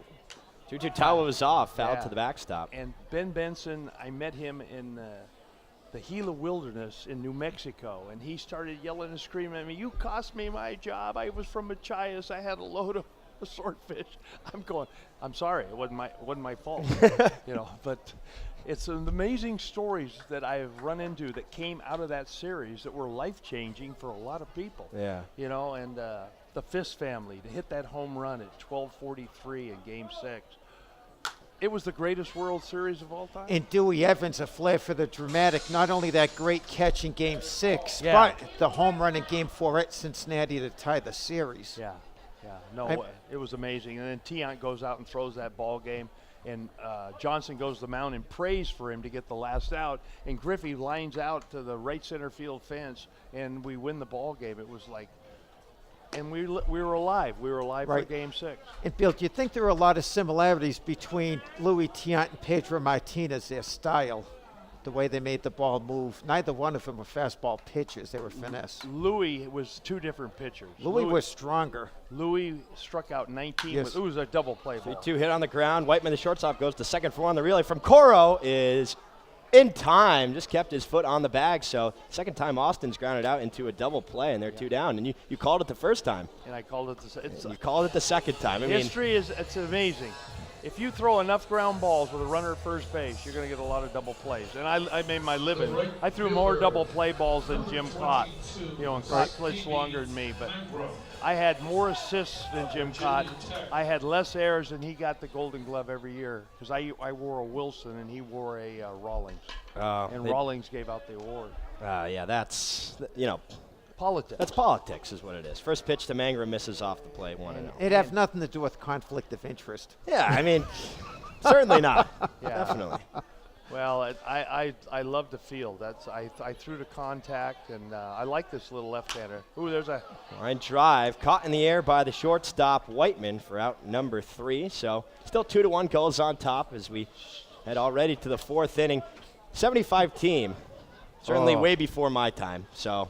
Yeah, I can only relate so much. I was in junior high at the time, and I cried my eyes out after Yaz pop out for the Will last McInerney. He popped up everywhere his last time up. Yep. He popped up in 67, he popped 78. up in 75, and he popped up in 78 to Greg Nettles. Yep. And they have a statue to him, a basswood relief that the famous Carver did, and it was a jet blue, gate 32. And it shows him overstriding, dropping his back shoulder. So if you go on a JetBlue flight, you can see Yaz popping up forever. This is brought to you by JetBlue Airlines. So were you, obviously a very skilled team, but were you guys just really close from the get-go? How, did you know? Did you know early on, or was it dog days of summer? Was it off the field stuff? Actually, I believe you finished second in 73 and 74 to the Orioles in the AL East. In 72, we lost by half a game to Detroit. And they got to play one more game because of the strike season. We should have won in 72, 73, 74, 75, 76. Fergie tore his Achilles tendon, and I got in the brawl in Yankee Stadium. In 76, 77, we were out of it. 78, we came back. So we could have won it potentially 5 out of 8 years that I was there. Yep. And I should have been in the hunt for the World Series 5 years. If Don Zimmer had pitched you, you would have won in 78. The Yankees could not solve you, and that's why I think they targeted you in that brawl, because they knew they couldn't hit you. They punched at your shoulder. Pesky told me he saw Zimmer talking to Steinbrenner. And I said, Johnny, don't tell me that. Don't tell me that. And that's the last thing Johnny Pesky told me before he died. I believe the fix was in because Zimmer had a cushy job with Steinbrenner after that for his life. And I believe then he went to Tampa Bay. Where does Steinbrenner live? Tampa Bay. Conspiracy theory? I think so. And I believe I'll take it to my bed. You're the second person that has said it. I was the first person that said that to my friends that the fix was in. There you go. I thought the fix was in myself. Thank you for verifying that for me. It made me look good. Thank you. Welcome back to Cardines Field. I'm Mike Lode alongside Dave Peck. The first pitch is swung on, ground ball to the shortstop. Austin side arms at the first for the out. 6-3 if you're scoring at home. 1 up, 1 down for the Blue Sox. Top of the 4th inning. That will bring up the DH number 13, Richard Constantine, who grounded the third back in the 2nd inning. 1-1 score here between a battle of the Titans. And Dave, both teams look like first-place teams. Good pitching, good defense, and clutch hitting so far. Yeah, it's been very sharp. Everyone's doing exactly what they have to do. Good job from both arms so far. Hanging slider. Strike. Took it. Actually, Newport leads 2-1, but still the first pitch is taken for a called strike to the business major from Western Kentucky and resides in Huntsville, Alabama. Right-handed hitter. 6'3", 220, comes in with a 257 average.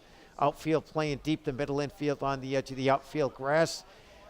Corner infield is playing back. Next pitch. Fastball up and away. Misses, so the count is even at 1-1. Slight breeze blowing from right to left. You're looking at the flag down the right field line here at historic Cardines Field. And next pitch is swung on and missed. It looked like Billy took a little something off that slider, pitch. backup slider we call that. He got on top of it, it dropped down and in. He's gone to that a lot. He's looked sharp with it. Yeah, it's hard to make that do that. It was kind of like the Japanese guy we had with Boston. He had that gyro ball. Ooh. 1-2 pitch just misses outside, so the count is even at 2-2. I'm Mike Lord alongside Dave Peck in welcoming Bill Lee Boston Red Sox legend and Southern Cal academic All-American Bill Lee. Yes, I was. Geography department. I was topped in the geography department. The pitch, Ooh, slider, high right by. slider is swung on and missed for strike 3. So Constantine goes down on strikes, 2 up, 2 down. That'll bring up the third baseman, Freddie Landers. And Bill, I've often tell people that you can recite the Magna Carta without a teleprompter in front of you, word for word. Well, the Communist Manifesto. Yes. I can, First pitch is swung on, ground Jammed ball up the middle, ranging to his right as Cole Austin fields it, throws it to Logan Harvey, who digs it out of the dirt for the 6-3 ground out. quick hitting. So Steele retires the Blue Sox here on the top half of the 4th inning. We're midway through 4 here at Cardines Field in Newport, Rhode Island. The score remains the Newport Gulls 2, the Valley Blue Sox 1. You're listening to this game on the Newport Gulls Broadcast Network. We'll keep it right here. Couple other quick, 4 books. Spaceman, A Baseball Odyssey. Does that have anything to do with the David Bowie song/album or the movie? None. Neither. I was nicknamed the Spaceman by John Kennedy, not the president. And he was a little third baseman. He made a date with a divorcee down the third baseline in Baltimore. I had pitched 8 2/3 innings of relief of Louis Tiant, and we landed on the moon that day. Okay. And that's how I got the nickname. Okay. It was basically I got named that because of a horny third baseman. And Bill, I also forgot to mention you played at Southern Cal under the legendary Rod Daigle. And what a baseball mind. You know, Sparky Anderson was his bat boy. Right, and he said when he was a kid, he used to watch Daigle and, learned a lot from Rod Daigle. Learned everything. Who better to learn from than Coach Daigle? He was the bat boy for the USC Trojans. He got the job because he was such a skinny little kid. He would go up on the Von Kleinschmidt Center and get the balls out of the gutter. And he was the only guy brave enough to do that, and he climbed the tree in right field. And Rod said, you can have a job here for life, and that's how he learned the game of baseball. His name was Georgie Anderson. Yes, George Anderson. It wasn't I remember Sparky that. back then. I remember back then it was George because I grew up a Detroit Tiger fan, so, of course, I followed Detroit in the 80s. There you go. Yeah, a guy named Frost, who wrote Twin Peaks, the movie, that bizarre movie with David Lynch, I think, production. I see him. They're giving awards out here today for, I don't know what that award is, but you got Wally Wally's here. The Wally the Fifth. Yes. I think there's 5 of them. Yeah, I was gonna say it's So Wally followed you, Bill. Only Greatness twins. follows greatness. Really? Paz is here too. You talk to Paz at all? The only mascot I ever liked, well, there's 2. I like the Chicken and the Philly Fanatic. Those are the only 2. You like the Philly one? I love the Philly Fanatic. He was hitting on my ex-wife one day when I was running around the field. He started throwing chairs out, and then he started pounding on his heart when my wife was in the stands, and she got panicky. So I jumped in and I grabbed the Philly Fanatic and threw him on the ground and was pounding him. There was only like 5 fans, but they loved it.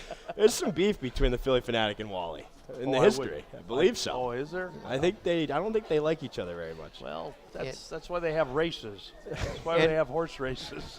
Welcome back to Cardines Field, bottom of the 4th inning, as Dalton Reed takes the first pitch outside for ball 1. The curveball misses 2 in a row. inside, so count is 2-0. Mike Lord, your escape from political correctness alongside Dave Peck and a legend, Bill Lee. Well, here comes the fastball pop fly.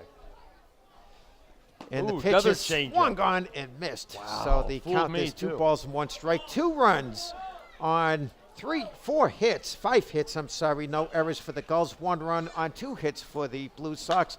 Next pitch is swung on and popped foul onto America Cup Ave, so the count is even at 2 balls and 2 strikes. Yeah, he hit 2 bombs off me in batting practice. Let's see if he keeps his shoulder on his fastball.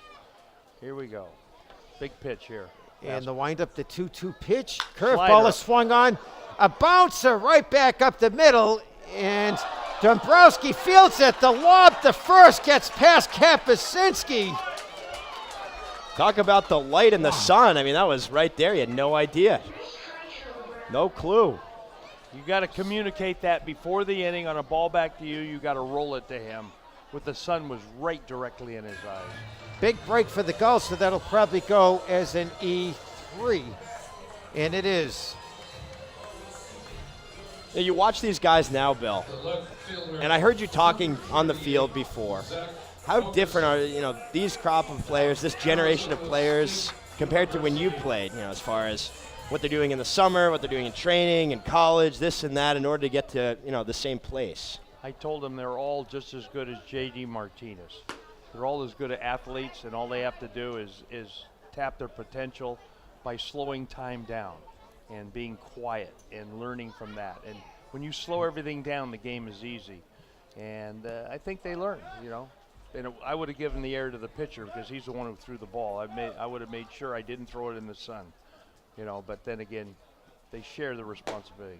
The pitch misses outside. The count is 2-0. And, Bill, the pitcher, Dombrowski, had plenty of time to run over and just throw let it on him the know ground. and just Well, underhand it. he should have known before the inning started that they had this communication. First baseman should have told him. The 2-0 pitch just catches the outside corner for a called strike. The count is 2-1. And I like some of the old Parks, the quirkiness, like Detroit 440 to straightaway center field. Yeah.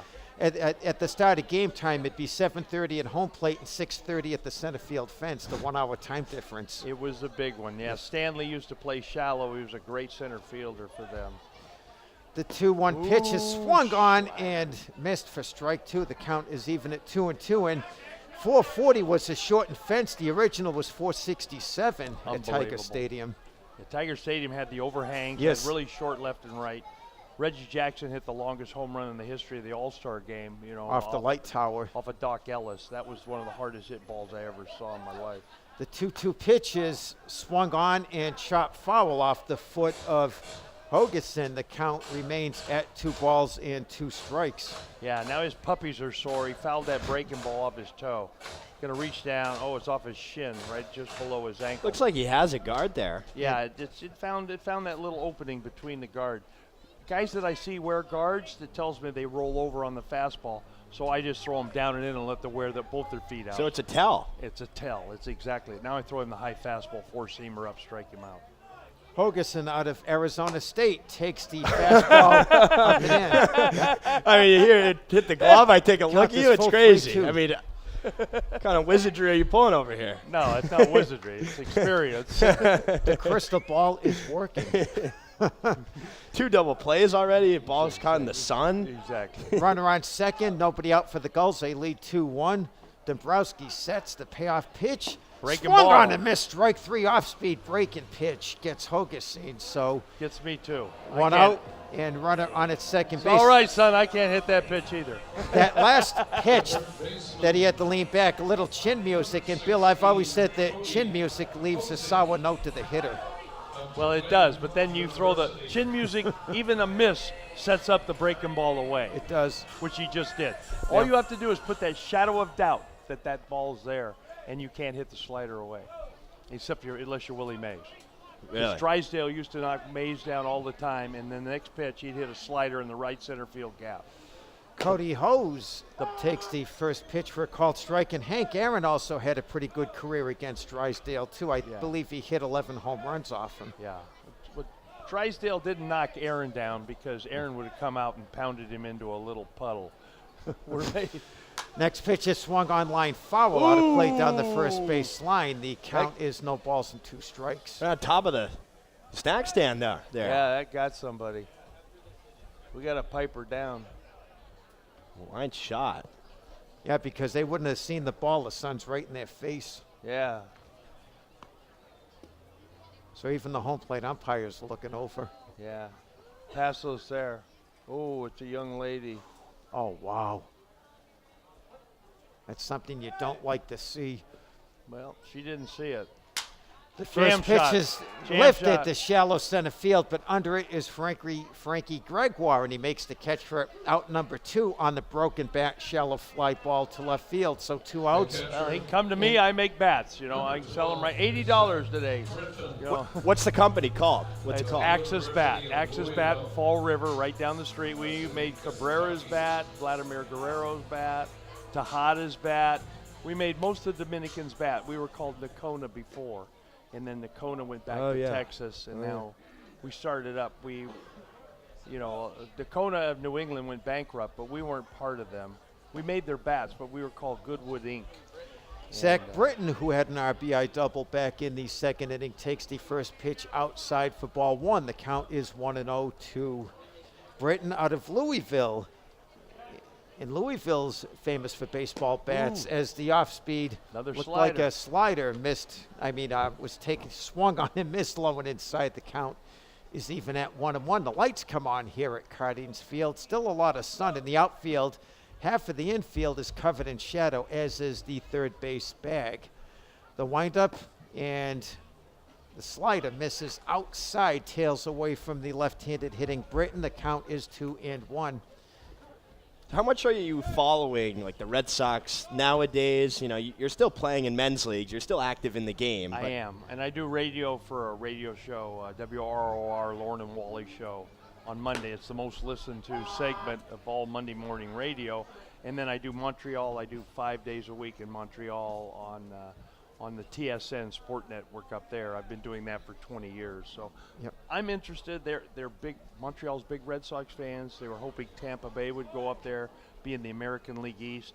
They would be called the Montreal X-Rays. Oh, yes. So deuces are wild here in the bottom of the second inning. And I'll tell you, that would be good for the AL East, Bill, because Montreal would have a rivalry with Toronto as well as Boston. Exactly, in New York City. Yes, in New It'd York. be a license to print money in Vermont. Everybody'd have to drive through Vermont, and we would hang them by their ankles and shake all the loose change out of them. And they have to go by through Holyoke, if they're coming up from Connecticut. The Red Sox fans, right? So we would get them everywhere. We would have toll bridges everywhere up there. And that's a way I believe the American League East. Who won? Count this full. Next pitch His is ball. swung on. He got long it. fly ball looking up, and this ball is Off the wall. high off Double. the wall. Right off the top of the wall. One run is going to score in Britain. And they got him. He's safe. Terrible tag. Terrible tag. Oh, wow. I mean, there was just miscommunication. There were three ball. guys there, and nobody even knew what Terrible to do. tag. Missed Freddie Landers, and Britain alertly took third base, and Landers just missed him on the tag. It looked like he had him by a mile. Terrible tag. He didn't put the ball in frand of the bag. That's where everything's going to happen, right? That's his second RBI double, and he's going to take third on the throw, I believe. So the Gulls expand their lead to 3-1. I mean, that was a moonshot, and it still hit off the top of the wall. Yeah, wind held it in. The wind's blowing in. He didn't even try and tag. It was a paint scraper, they call it. Ooh, he's mad now. He humped up As on that the fastball. pitch missed up and in. Either that or I thought I saw the ground crew spray more gravity in right field. That way the ball wouldn't travel as far. Well, he got a double because he was watching it. He thought it was out. And the pitch is swung on, line drive down to the left field line. Fair ball. Another run is going to score. Britain will score from third, rounding first and stopping at second with his second RBI double, Logan Harvey. So Britain and Harvey are 2 for 2 with RBI doubles. A nice little production here from the 7 and 8 spot, and just outside pitch. He just kind of came around Hang it and change up. and swung it and lined it in there. Hang and change up. You can always find a hole on a hang and change up. I'll tell you, the Gulls are lighting up the scoreboard faster than Macy's lights up their Christmas tree. That's a brick and mortar store. They don't sell anymore. Trust me. Brick and mortar's dead. Yes, Amazon has taken over. Trust me. We trust you. Yeah, I tell you, all I do is see the UPS truck coming up the hill all day long. Dylan Plouffe swings at the first pitch and fouls it off to the left side. The count is 0-1. And so for the Gulls, 2 runs on 2 hits. They extend their lead to 4-1 over the Valley Blue Sox now. Well, there was my 2-1 ball game. Plouffe out of Washington State. In Kennewick, Washington. Yeah, my ex-wife used to live there. Next pitch is swung on and fouled off to the left side. The count is 0-2. You know where Kennewick is? Never been there. Pasco, Kennewick. It's a bridge over the Columbia River. It's a wine industry now. Walla Walla wine industry. Oh, yeah, in the far east end of Washington. Some of the best wines in the world are made in eastern Washington. In mountains as well. I love it. I love it. Sleight of Hand Winery from Walla Walla. Great 0-2 stuff. pitch taken for a call, strike 3. So Plough goes down on strikes. That'll do it for the Gulls, but not before they get 2 runs on 2 hits and they leave a runner. We've completed 4 innings here at historic Cardines Field in Newport, Rhode Island. And the score is now the Newport Gulls 4, the Valley Blue Sox 1. You're listening to this game on the NECBL Broadcast Network. Sunday, July 29th, it's the new...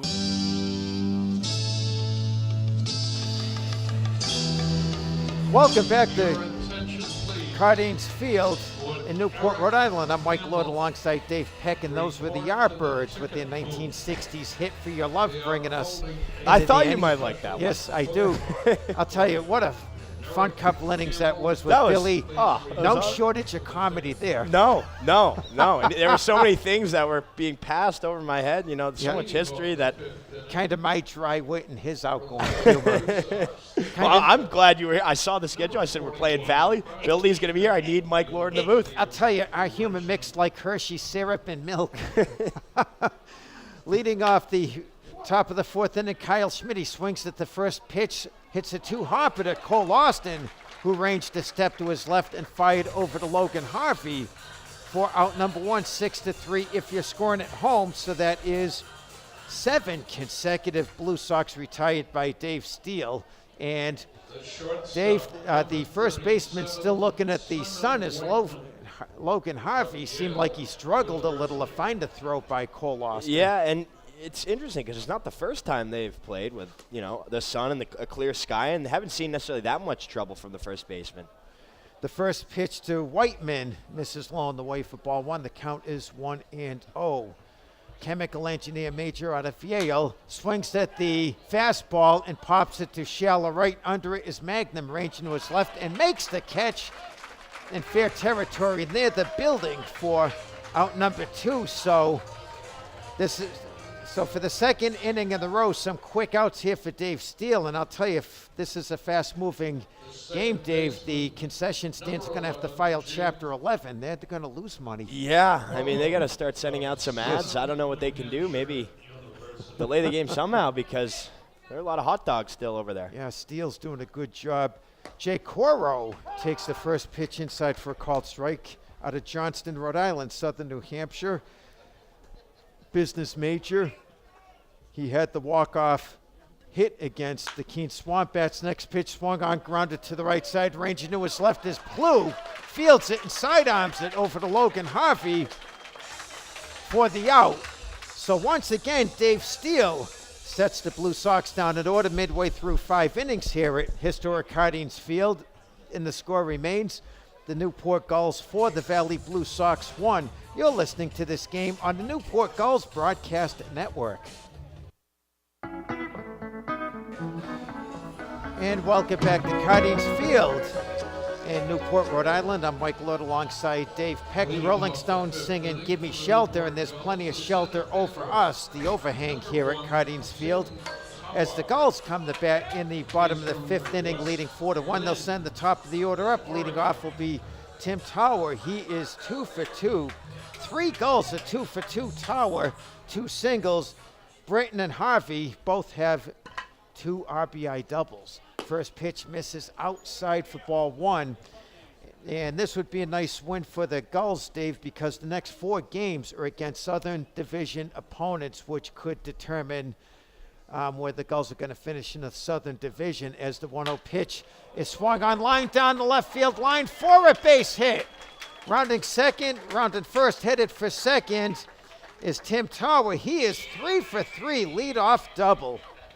I mean, yeah, you talk about a hanging changeup. Bill Lee said it last inning, and that time he jumped on it, pulled it down the left field line, and was thinking 2 out of the box, completed it. Now he's 3 for 3 day. But, Mike, you bring up the fact that there are 4 straight Southern Division matchups. It's been a very Northern Division heavy weekend. We had yesterday rained out, but we will have Bay Sox, Plymouth Waves, and Mystics. So, yeah, I mean, it's going to be busy. Cole Austin swings at the first pitch and pops it up. Battling the sun is Kapuscinski's, called off by Jay Coro, who loses his cap and makes the catch about 1 step in foul territory in front of the scoreboard down the right field line. Nice play by Coro. because I don't know if Kapuscinski would have been able to get there, Dave, battling the sun. Yeah, he seemed to have a lot of trouble with it, and it was a very awkward way for him to go down the line like that. Much easier play for Cora to kind of come across 45-degree angle. Yeah, Gulls are off tomorrow before coming back here to Cardines to host the New Bedford Bay Sox. You can hear that on the Newport Gulls Broadcast Network. As Mangrum steps up, he's 0 for 2, a strikeout and a lineout. In the bluff throw to second, Tower gets back. The Blue Sox continue their road journey. They are back on the road up at Winnipesaukee, Robbie Mills Park. The next pitch, the curveball, taken on the inside corner for a called strike before coming home Thursday. They host the Vermont Mountaineers, and on Friday they host the Keene Swamp Bats in very important Northern Division games. The count is 0-1 to Mangrum out of Virginia Tech, lives in Charlottesville, Virginia. The curveball is swung on, grounded to the left side, past the dive of Whiteman, rounding third. And bobbling the ball is Gregoire. Originally held up at third was Tower, but when he saw that Gregoire bobbled the ball, he took off for home and made it. So it's probably going to go as a single in an E7, and it's not going to be an RBI for Mangrum. Yeah, he hit that one hard. Gregoire just had trouble, and you saw Greg Grawl slam on the brakes of Tawa, and then he, like you said, I mean, he saw him bobble and not even close to a play. Alert base running by the Gulls, and that's been one of the trademarks for the Blue Sox. So the Gulls are now ahead 5-1, and that will bring up Dalton Reed 1 for 1, a single, and reached on an error out of Roth, Oklahoma, and plays for Kentucky, well known for their basketball program. Holding the runner on at first is Kapuscinski. The infield in a double play depth. The first pitch is swung on and chopped foul at the plate. The count is 0-1. And the next time these two teams will play, it's going to be at McKenzie Stadium in Holyoke, Saturday, July 28th. It will be the second to last regular season game for both the Gulls and the Blue Sox. Taking the lead at first is Mangrum. The set, the slider catches the outside corner for a called strike, and the count is even at 1-1. And right before the All-Star game, so the players can, assuming there are some on the Gulls, can just stay over instead of having to take 2 trips. Valley hosting that this year. Next pitch misses. The count is even at 1-1. A little wind picking up. You look at the flag, it's blowing from right to left. Nice crowd here at Cardines today. Good crowd retention. Game moving along quickly. Just 7:55, and we're in the bottom of the 5th inning. Excellent crowd. Next pitch misses low and outside. The count is 2-2. Yeah, the seating capacity here looks like it's around 2,000. Anything over that, they blindfold the fire marshal. Yeah, you know, there's some excess seating way down the left field line and kind of down the right field line where that scary foul ball went. Yes. The set. The 2-2 pitch is swung on. A ground ball up the middle. Snow cone by Dombrowski. Throws to Whiteman for 1. The throw to first. Double play. 1-6-3. Very unconventional double play, but the Blue Sox will take it. And that's the third double play turned over by the Blue Sox defense. 1 run on 2 hits and 1 runner left and nobody left on. We've completed 5 innings here at historic Cardines Field in Newport, Rhode Island, and the score is now the Newport Gulls 5, the Valley Blue Sox 1. You're listening to this game on the NECBL Broadcast Network.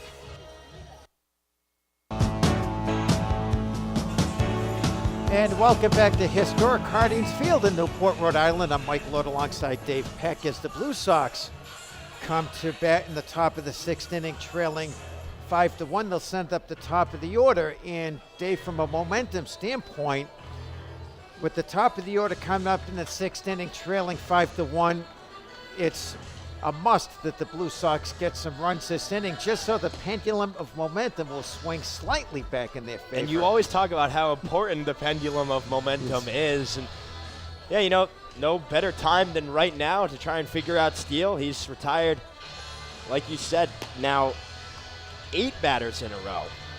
Or, excuse me, 9 batters in a row. And I'll tell you what, because of him retiring 9 batters in a row, the first and third base coaches for the Blue Sox are the loneliest people in Newport tonight. Leading off the 6th inning for the I think if Elvis were here, he'd sing "Are You Lonesome Tonight." Leading off, Ryan Perkins out of Murray State. Grounded twice, once the short, once the first. Takes the pitch low in the dirt for ball 1. The count is 1-0. 5 runs on a dozen hits. No errors for the Gulls. 1 run on only 4 hits for the Blue Sox. As the fastball just misses high, the count is 2-0, and I think that's the first time that Dave Steele has fallen behind 2-0. He's been on tonight. Yeah, that's been the key, and you look at the book, only 2 outs have been recorded on flyouts. The rest on the ground are strikeouts. Next pitch is swung on ground ball. Harvey tried to backhand it. He bobbled it, but he recovers, and Dave Steele alertly runs over to cover for the 3-1 ground out. Now, I'll tell you what, I think Harvey was thinking unassisted out, and he had the glove down, and he lifted the glove too early. He knocked it down, kept it in front of him, and Steele alertly took first base so that the Gulls could make that out. And that's why you're trained. Go over there no matter what, because you never know what's going to happen. And that will bring up Andre Marrero, the entrepreneur major out of Quinnipiac. He takes the curveball on the outside corner for a called strike. The count is 0-1. Fastball just misses outside. The count is even at 1-1. There's a nice backhand play, too, from Harvey. Very good. Maintaining his composure. He kept the ball in front. He knocked the ball down, kept it in front of him. So that's what you're trained to do. Fastball lined. What a play by Dylan Plew. Oh, man. I mean, he just climbed the ladder there. Great reaction time. A little bit to his right and hops up. 2 down quickly. Wow. I'll tell you, he must have put some extra flubber in his shoes because he jumped up. Not only did he jump high and time it perfectly, but he just snow-coned that hard-hit lineup by Andre Marrero. 2 up, 2 down quickly. 11 consecutive Blue Sox retired by Steele. He is putting on a clinic, folks. And Gully Jr. likes that one over there down the left field stands. And I'm sure Chuck Paver, the Gulls president, just as delighted as the curveball is taken for a called strike on the outside corner. It misses on the outside corner. The count is 0-1 at Kapuscinski, who was 0 for 2.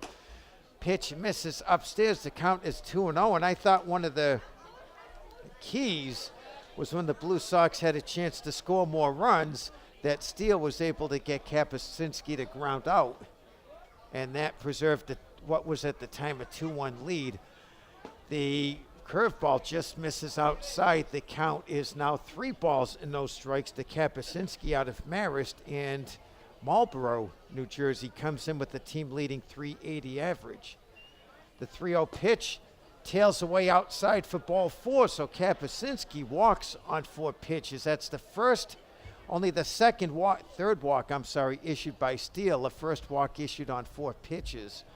2 outs, runner on first. That'll bring up the left fielder, number 44, Frankie Gregoire. He is 0 for 2, grounded the third once and grounded the shortstop the other time.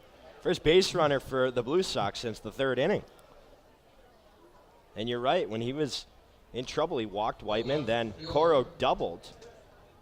And Perkins grounded out, had the RBI, but he did get 3 outs in a row. Since then, he's been lights out. I'd like to give a shout out to Nick Lima, who wasn't in attendance. His brother Tommy's been doing the production here for the Gulls for many years. But Nick's on vacation in South Carolina. I missed the fedora. The fastball misses upstairs for ball 1. The count is 1-0. I don't even know if Nick would remember me if he saw me. Oh, absolutely. No question. We got some fans out there on their porch behind the left field fence. Oh, wow. They get the best seat in the house. Well, the cheapest seat. They didn't have to pay for it. Next pitch is taken for a called strike. The count is even at 1-1. The Baltimore Orioles, their old Memorial Stadium, there were houses behind the fence, and people could have seen it for free. The Orioles asked that they paint their houses a different color for a different background. They refused, so the Orioles put up trees. How foolish is that? As the next pitch is swung on and missed for strike 2, I would have gladly painted my house a darker color so just to have the free view, so they wouldn't have put up those trees. 1-2 is the count. 2 outs. Runner on first. Top of the 6th inning. The Gulls lead the Blue Sox 5-1. I'm Mike Lord alongside Dave Peck as Steele gets the sign from Britton. The set. The fastball just misses, so deuces are wild here in the top of the 6th inning. The outfield playing very deep against Gregoire. The middle infield playing on the edge of the outfield grass. Holding the runner at first is Harvey, and guarding the bag at third is Hose. The set. The breaking pitch just missed outside. The count is full, and usually this late in the game, Dave, the pitcher doesn't get that call because the outer part of the plate is worn out from so many pitches that go over that part of the plate. And third time around for Gregoire seeing him, the slider, he's not chasing it. He's seen it already. He's seen his teammates K up on it before. As the next pitch is swung on and missed on the high curveball, high inside curveball, and Dave Gregoire looked like he was handcuffed on that swing. One of those instinctive swings that, should I say, knee-jerk reaction swings. Yeah, he did. You don't want. Just tied up. And that'll do it for the Blue Sox. No runs on no hits, and they leave a runaway midway through 6 innings here at Cardines Field in Newport, Rhode Island, and the score remains the Newport Gulls 5, the Valley Blue Sox 1. You're listening to the game on the Newport Gulls Broadcast Network. Welcome back to historic Cardines Field in Newport, Rhode Island. I'm Mike Lord alongside Dave Peck. Before we go to the bottom of the 6th inning, Aaron has some out-of-town scores for us. Well, so far, Danbury still trails Mystic 3-1 in a pitcher's duel that's now into the bottom of the 8th. Plymouth leads Sanford 4-1 in the bottom of the 5th, and that's all we've got tonight in terms of games. Leading off, Zach Hogeson. I don't know if I pronounced that right. Hogeson. I did pronounce it right. Yeah, because the phonics teacher who was supposed to show up and help me called out sick, so I'm on my own. 1-0 is the count. The fastball is taken for a called strike. The count is even at 1-1. 5-1 is your score. The Newport Gulls lead the Valley Blue Sox as the sun is behind the clouds and the field is covered in shadow right now. The 1-1 pitch, the curveball is swung on its shot foul. The count is 1-2. We talked about Bill Lee being from Southern Cal, a Southern Cal star that helped Mike Coombs win his first NECBL title 2005.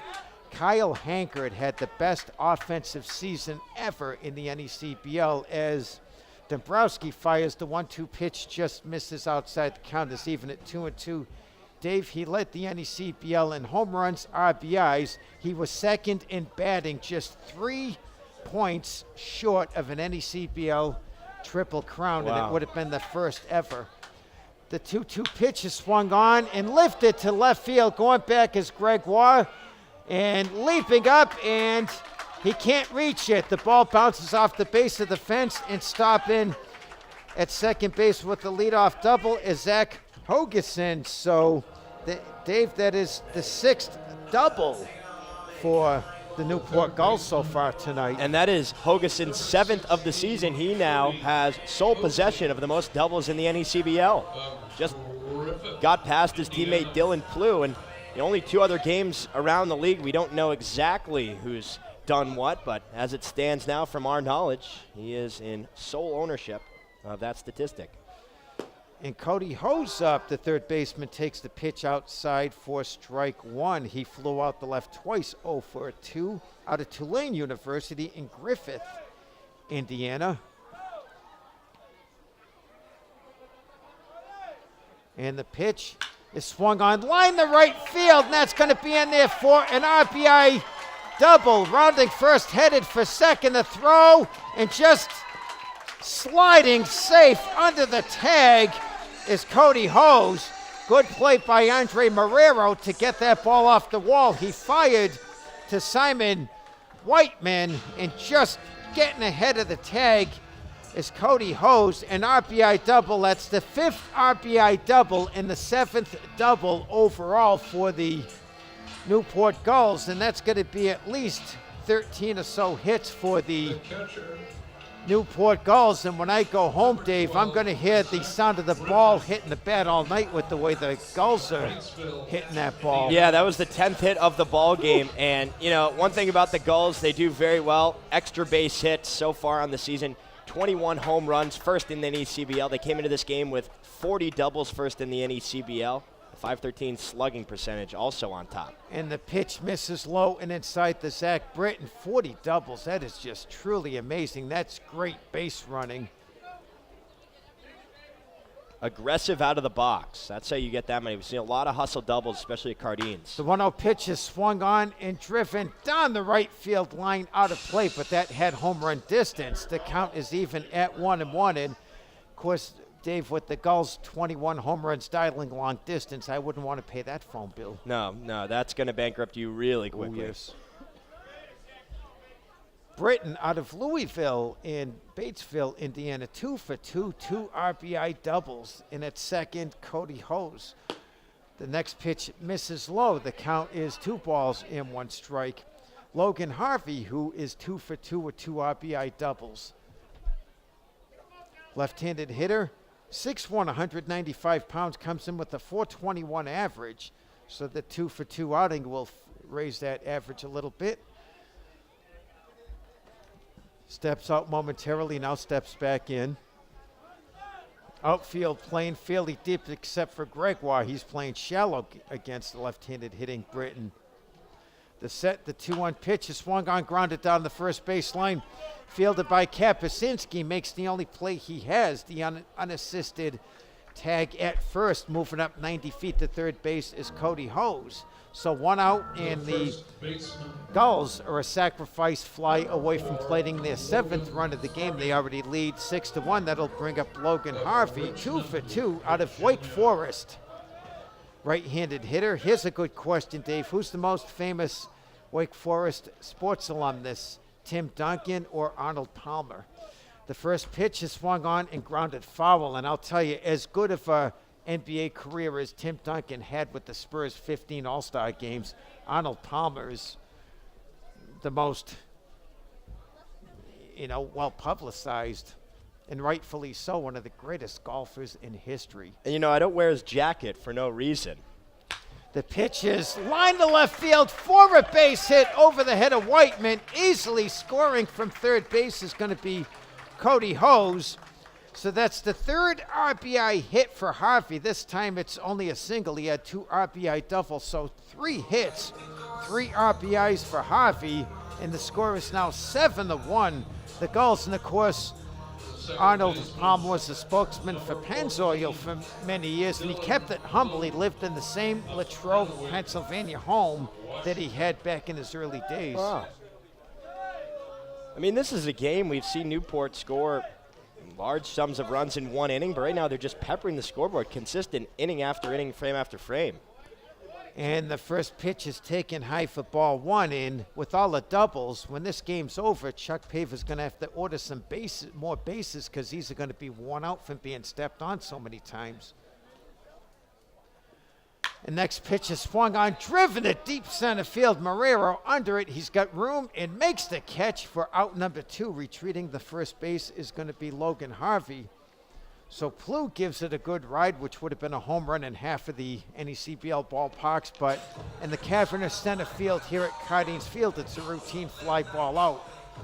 395, and when it's hit right at you as a center fielder here at Cardines, you have a lot of room. Easy play there for Marrero, but you're right, it looked like it was going to be taking him for a ride off the bat. And that is going to do it for Nick Dombrowski.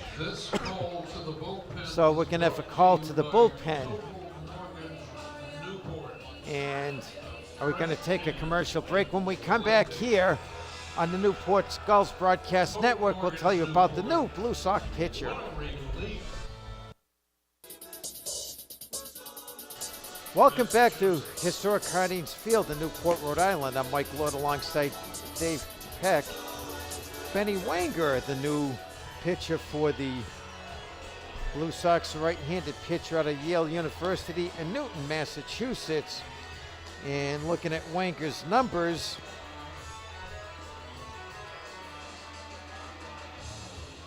I was going to say it's his second appearance, but I believe he played in the outfield instead in the win against the Upper Valley Nighthawks. He just joined the Blue Sox a week ago, so it's his first appearance in relief. So Coach John Raiola probably knows this game is out of hand, and I don't think he wants to waste any more pitchers, especially with 3 important division opponents coming up over the next few days. The Blue Sox are at Winnipesaukee tomorrow. They're off Tuesday, and then they come home Wednesday and Thursday. They host Vermont Wednesday and Keene on Thursday. The first hitter Wenger will face, Tim Tower. All he's done is go 3 for 3, 2 singles and a double. He comes in with a .286 average. The first pitch, the fastball misses high. That was up around 90. The count is ball 1. In some states, if you throw over 90 miles an hour, you're required to have a fire permit if you're going to pitch. Wenger gets the sign from Schmidt. The fastball misses high. The count is quickly 2 balls and no strikes as Kapuscinski is holding the runner on at first base. Yeah, that was some high heat as well. Final number is just about on Domkowski. Runner on first, still his responsibility. And the fastball taken for a called strike. The count is 2-1 with 2 outs here in the bottom of the 6th inning. The Gulls comfortably ahead 7-1. As it stands right now, 5 2/3 innings, 7 runs, 5 earned, 12 hits. And the next pitch is taken for a called strike. It went down the pipe and then tailed inside on the right-handed hitting Tim Tower out of Stanford University, West 10, Oregon. A town I've never heard of, and needless to say, Dave, he's probably the most famous resident from that town. This fastball taken for a delayed called strike 3. So Wenger strikes out the only batter he faces here in the bottom of the 6th inning. That'll do it for the Gulls, but they plate 2 more runs on 3 hits and leave a runner. We've completed 6 innings here at historic Cardines Field in Newport, Rhode Island, and your score is now the Newport Gulls 7, the Valley Blue Sox 1. You're listening to this game on the Newport Gulls Broadcast Network. And welcome back to historic Cardines Field in Newport, Rhode Island. Speaking of history, historic rock and roll star Crosby, Stills, Nash, and Young, and that sounded like Neil Young. I'm Mike Lord as the Blue Sox come to bat in the top of the 7th inning, trailing 7-1. They will send up the 5, 6, 7 hitters against David Steele, who's been nothing short of spectacular. And to take you through the play-by-play the rest of the game, a man who was voted last week by Women's Magazine as the best-dressed broadcaster and most eligible bachelor as well. My partner, the voice of the Newport Gulls, Dave Peck. Oh, Mike, thank you for the introduction. Oh, you're famous for those. I remember, Darren Zaslow, when you introduced him last year, it was always very flattered. Thank you. Hey, we got to stick together and lift each other up. That's how I look at it. I look at us as a big family. By far the most entertaining and knowledgeable broadcaster in the NECBL, Mike Lord. And the one with the most wrinkles as well. and that's why I'm glad it's dermatology night. Yeah, exactly. They might be able to give me a free Botox shot. Aspire Dermatology Red Sox night. Hey, whatever it takes. Cotton candy's in the sky here in Newport. Beautiful night for baseball. Gulls on top 7-1 here in the top of the 7th inning. Just 8:20 Eastern time. We'd like to welcome in everyone listening far and wide here to this broadcast. The clash of titans, #1 Valley, tied for #1 in the South, Newport. Steele back out on the hill. He has been magnificent. This is his longest outing of the season. Previously, it was just 5 innings. He will face Constantine, Landers, and Schmidt here in the 7th. First pitch is a breaking ball that misses low for ball 1. Very efficient with the pitch count. The Blue Sox have not had any 9 or 10 pitch at-bats against them. They haven't fouled off many pitches against them. 1-0 pitch, line drive, left center field. Tawa coming into his right, and he gets it on the 1-hopper. Nice job not letting it get all the way to the fence. And he keeps Constantine to a single. That one was scary close to eating him up on the short hop. Yeah, that had a lot of backspin on it, that ball. And he wisely pulled up. If he dove for it, Hogeson would not have been able to get to it in time, and it would have rolled all the way to the gap. So that is just the second hit of the game for the Blue Sox. Here's Freddie Landers. Steal from the stretch. First pitch fastball in there for strike one on the outside corner. Now, I'll tell you, Dave, this is the 7th inning, and Steele has as much heat now as he did at the beginning of the game. He's not showing any signs so far of slowing down as he gets the sign from Britton. Long pause at the top. Here's the 0-1 pitch. Fastball, that one taken low, but not a bad spot there from Steele. And what helps is it's a cool evening with the rain last night. The air dried up. If it was last night's humidity, that cuts a couple innings from a pitcher. Long pause, 1-1. That breaking ball stays high. Did not break, so 2 balls and 1 strike here to Landers. He struck out swinging in the second, grounded out to Austin at short in the 4th. 7-1, Newport on top. Domkowski's final stat line is in. Here's the 2-1 pitch. Another breaking ball. That one just catching the inside corner for strike 2. You know, Dave, I've always said one of my golden rules for a collegiate pitcher is that their ERA should be lower than their GPA. That is one of the wisest things that you can live by if you're a student-athlete baseball player. Here's the 2-2 pitch. That one breaking ball flared into right center field. Mangrum fields it on the one hopper, but back-to-back singles here for the Blue Sox. Nice piece of hitting by Landers as Steele went to the outside, and Landers didn't try to kill the ball. He just went with the pitch and lined it over Plu's head. Very patient, not trying to pull it. You know, we heard Bill Lee talk about if it's a hanging changeup or something that maybe you can get around on. It doesn't have a lot of velocity. You can try and pull it, and it'll find a hole left side or pull side, but nice job there. Now Kevin Winterow, the pitching coach of Newport, will talk things over. The entire Newport infield coming in, and a longtime pitching coach here in the NECBL, Kevin Winterow.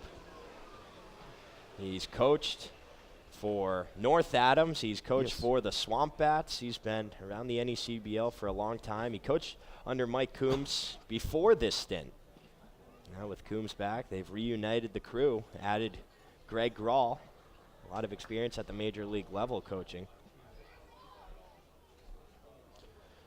I'll tell you, in my utopia, I would, if I had a dying wish, I'd love to see Coach Coombs coach in the majors for one season. Yeah.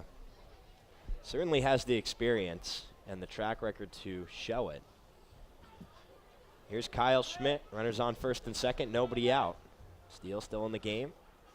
First pitch fastball inside for ball 1. And one other thing, Dave, is Coach Coombs has the demeanor to deal with the media and players at a major league level.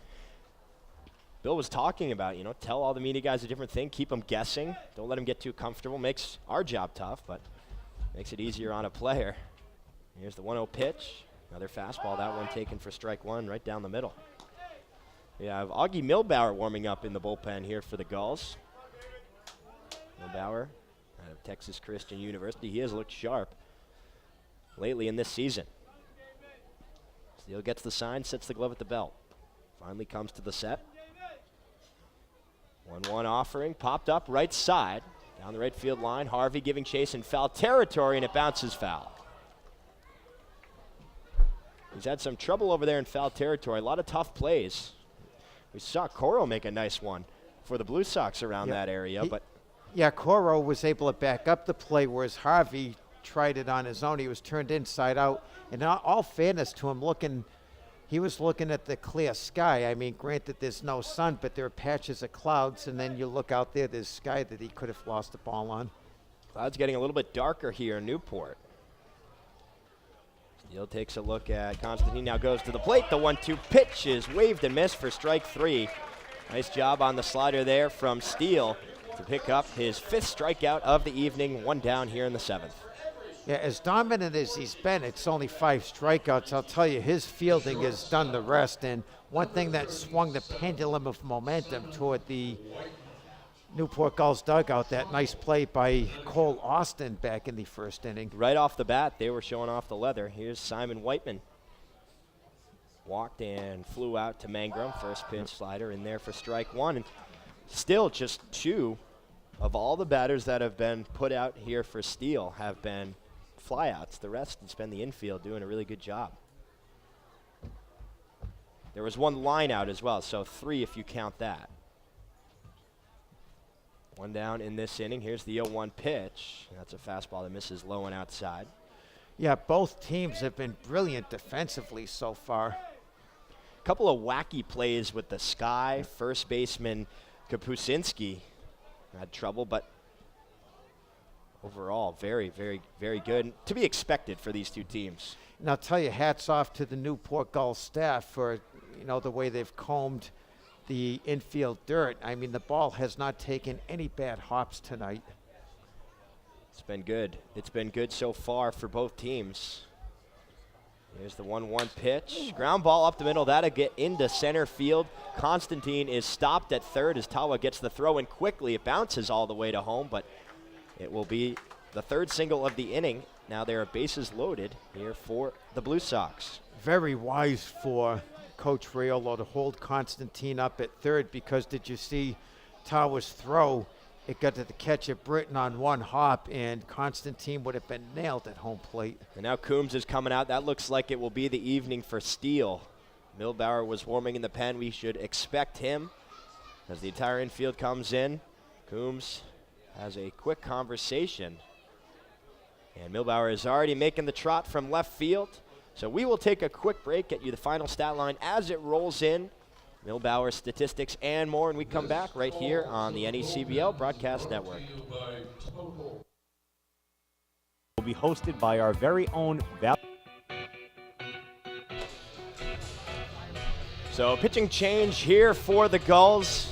It is Augie Milbauer, rising sophomore at Texas Christian University, and he has been sharp so far this season, especially late. A 2-0 record, 5.53 earned run average in 7 games, 11 hits, 7 walks, 13 Ks, and 13 innings pitched. But his last 3 games, he's only given up 1 earned run. His last outing was against Danbury in that 6-5 close win over the Westerners. He went 2 innings, gave up no runs, just 1 hit, walked no one, and struck out 3. That has been the key for Milbauer, control and getting ahead on hitters. His off-speed, when it's been sharp, has been his most effective pitch. He also has a very live fastball as he looks to get out of this bases-loaded, 1-out jam. And Dave, if I remember correctly, he's a returnee from last year's squad. This is actually his first year in Newport. Okay. Or someone with close to that name was with the Gulls last year. But yeah, if he can get out of this jam, it would be one of the best escapes since Alcatraz. So here is Jake Coro trying to keep him in Alcatraz, or whatever the equivalent to that metaphor would be. First pitch fastball misses low for ball 1. So Constantine led off with a single, Landers singled, then Schmidt struck out, Whiteman singled. Steele came out of the game. That's where we stand. Bases loaded, 7-1, top of the 7th inning. Newport on top. Milbauer in, working from the stretch. The 1-0 pitch. Fastball runs inside. 2 balls, no strikes.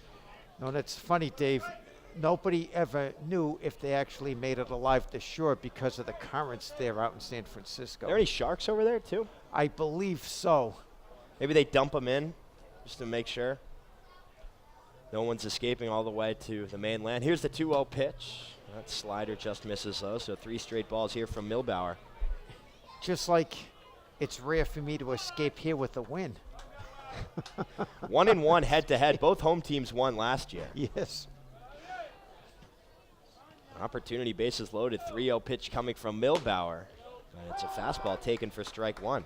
Yeah, I think Hollywood told me that if the Valley Blue Sox win, they'll have me in their next filming of the movie The Great Escape. Dark clouds here rolling into Newport. Signs of a sunset. Here's the 3-1 pitch. That fastball's inside for ball 4, so a run is in here for the Blue Sox on the 5-pitch walk. It's now 7-2 Newport. That run will be charged to Steele. And Coro gets credit for an RBI without swinging the bat. That's something that Newport actually had a lot happen in Friday's game versus Winnipesaukee. 5 straight walks in the bottom of the 1st inning. Plated 2 runners. No one had to do much. Here's Ryan Perkins. First pitch fastball in there for strike 1. You know, we talk about the quirks, and the dimensions are very quirky. At Mackenzie Stadium, the best sunset in the NECBL, because we sit up above first base looking out towards left field, see the sun go behind the tree line. 0-1 pitch, nice slider there, in there for strike two. Just started in on the lefty Perkins, ended on the outside corner. Never been to Mackenzie Stadium. Looking forward to the trip. Oh, I hope it's a sunny day. You're going to love the sunset and the kaleidoscope of colors in the sky. Here's the 0-2 pitch. It's a fastball just low, 1-2. And if listeners want to email me, you can email me at mj040862@hotmail.com. Again, M as in Mike, J as in Joe, 040862@hotmail.com. 1-2 pitch. Slider in the dirt. Nice stop there from Britton. Or, up at 2 balls and 2 strikes. Or go to the Blue Sox Twitter account. Dave, I'm still in the 20th century. I don't have Twitter yet. I still have old-fashioned email. That reminds me, if you want to keep in touch with all the Newport Gulls action, follow us at Newport Gulls on Instagram, Twitter, Facebook, and Snapchat. Here's the 2-2 pitch. Rolled over, ground ball right side, foul. We'll reset and do it again. It's funny, Dave, as you were giving off how your fans can reach you, I saw a lot of young ladies pulling pens out of their purses and starting to write it down, so people are paying attention. Oh, man. Got to have some fun. You got to. You have to. If you don't, then why are you doing it? Here's the 2-2 pitch from Milbauer. Breaking ball, thought about swinging. He did not go, said the third base umpire, Jerry Martinez. A close pitch, but it's a full count here to Perkins. I thought that caught the outside corner. By the time it caught Britton's glove, certainly looked like it was in the strike zone. Possibly a late break to it. Now Milbauer's got to go to work. Full count, bases loaded, 1 down. Here's the pitch. High fastball rolled over, first base side. That'll get foul. That ball was fair for about 88 feet and then just hooked foul at the last second. Huge break for the Blue Sox as a hit here could close the lead to 7-4. Would have scored 1 run, but at this point in the game, especially with only 1 out, you definitely want something more than that. Milbauer takes a long look in, now gets the sign from Britton. Late kick, here's the 3-2 pitch, breaking ball low for ball 4. So back-to-back walks. Run crosses the plate at 7-3 Newport. Yeah, I've called the Blue Sox the cardiac kids down 5-1 to Vermont. They scored 4 runs in the 8th inning to tie it. They won it in the 10th inning. And then trailing the Keene Swamp Bats, they came back with 2 runs in the 8th inning and won it on a walk-off hit in the bottom of the 9th. Anything can happen in the NECBL. Oh, Both yeah. those runs charged to steal. Whiteman, who is on third, is also Steele's responsibility. But after that, it's on Milbauer as he comes to the set. First pitch to Marrero is a fastball that misses inside. So the pendulum slowly swinging the way of Valley. We got a timeout. Now Kevin Winterroad coming back out. See if there's more action in the Newport bullpen. Down that left field line there is, and look who it is. Who else? Nate Ryder. Late in games, he has been outstanding. 4 saves on the year. That is most in the NECBL. His last outing in that 8-7 victory on Friday night. 6-out save, 3 strikeouts. But they are going to keep working with Milbauer. Just struggling to find the strike zone, but only needs 2 outs here. Still with a 4-run lead. Meeting is over. Infielders return to their positions. Top of the 7th inning. 1 down, bases loaded, and the final attendance here on Aspire Dermatology Red Sox Night, 2,563 fans in attendance. That's a nice night at the ballpark. 1-0 Marrero. Fastball taken for strike 1. Nice spot on the lower half of the zone.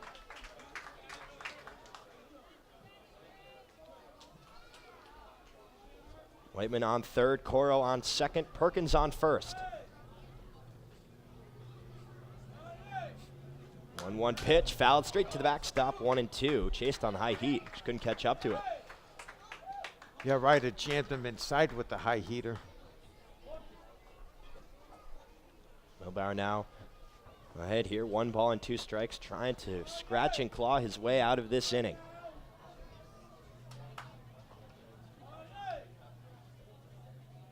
Here's the 1-2 pitch, and it's just a little low, 2-2. Wow, that was close, and I don't know how Marrero was able to lay off that pitch. He hasn't been missing too many spots. Been a lot of close calls that have been called balls. Just got to maintain his confidence here. 2 balls and 2 strikes on Marrero. Here's the pitch. That one is low and inside, so another full count.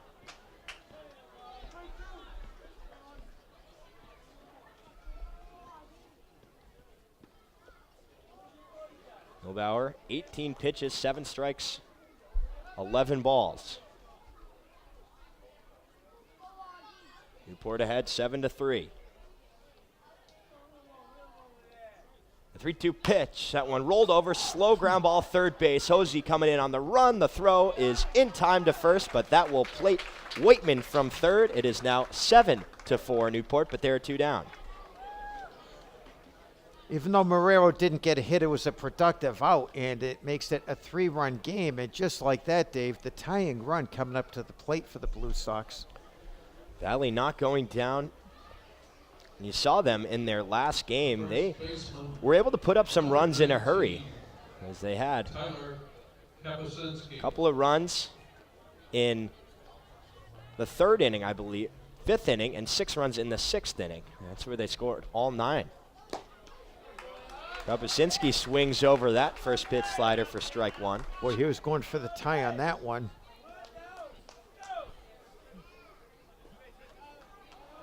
So the final book is in for Steele. 6.1 innings, 3 earned runs, 4 hits, 3 walks, 5 strikeouts. Here's the 0-1 pitch, and it's a curveball in the dirt. Nice stop from Britton. It'll be 4 runs, rather, for Steele.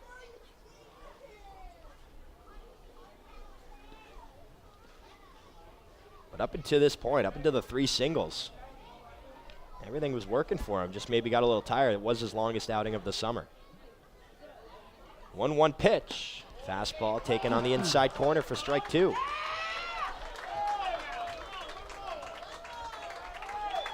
Crowd coming to its feet. Round of applause here for Milbauer, trying to work out of it. 7-4, Newport on top. Good crowd retention here tonight. The 1-2 pitch, breaking ball, line drive, and it's in and out of Austin's glove at short. That will score a run. As Coro crosses home plate, it's now 7-5. And it's going to be ruled an error on the shortstop. Austin timed his leap perfectly, but the problem was the ball tailed toward the left side, and it hit the heel of his glove. So 1 error. That is the first for the Gulls in this ball game. That would have gotten them out of the jam. Instead, it's a run and a 2-run ball game here in the 7th inning. Already 4 across. Runners on the corners. Perkins on third. Kopasinski on first. Here's Frankie Gregoire, the 9th man to bat in this inning.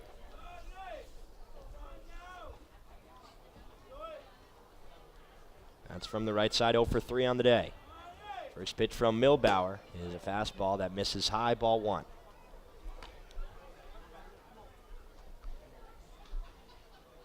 "12 hits for Newport, 4 hits for Valley. It's a 7-5 ball game. 1-0 pitch, swing and a miss, strike 1.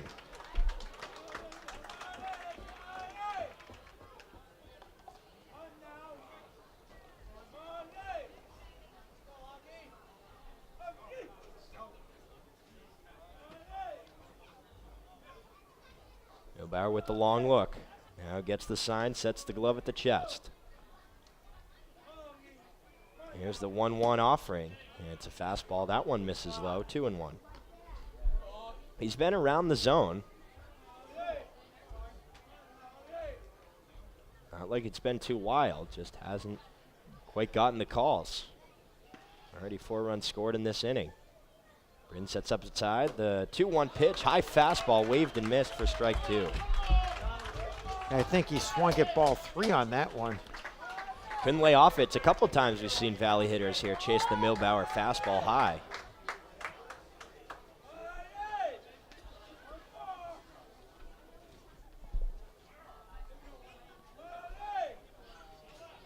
The break-even offering. Curveball swung on a miss for strike 3. Milbauer is able to limit the damage, leave runners on first and third, but Valley scores 4 runs off 3 hits, 1 Newport error. It's 7-5 as we head to the bottom of the 7th inning and stretch here at Cardines Field.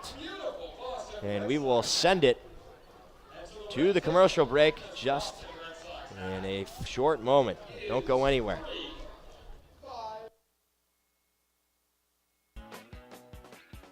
And real quick, it's time to stretch here at the ballpark. We'll send it down to the field for Take Me Out to the Ball Game. If I ever get back home,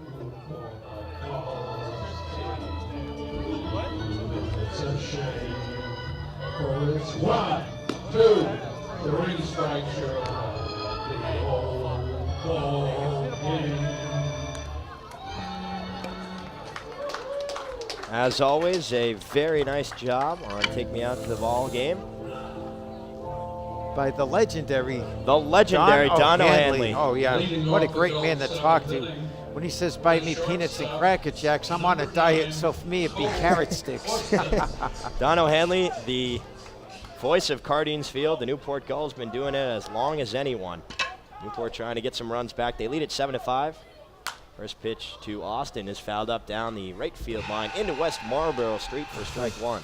I'll tell you, tribute to the great operation that Chuck Paver runs. You know, Tommy and Nick Lima have been with the organization for years, as has Don O'Hanley, and of course, Coach Mike Coombs, double digits in years.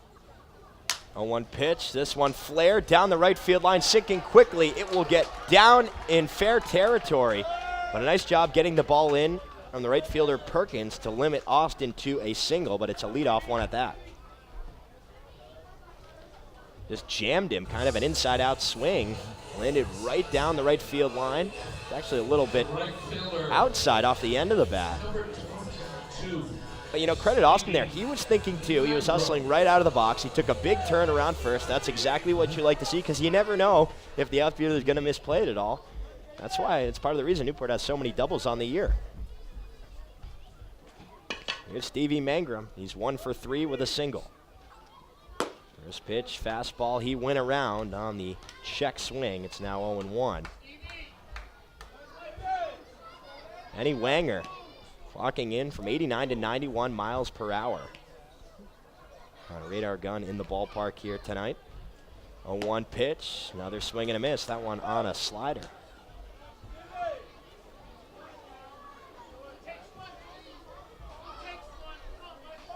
.846 Eastern Time. Newport now holding on to a 7-5 lead. 0-2 pitch, fastball high. Now 1 ball and 2 strikes.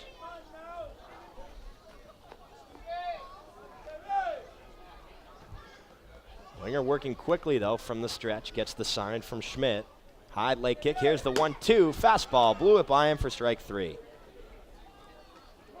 Wanger gassing it up. And he's got a lot of velocity. That's his second strikeout of the evening. The designated hitter, number 29, Dalton Reed. So 1 down. Here is Dalton Reed. Singled in the second and scored. Reached on the error from Kapuscinski in the 4th.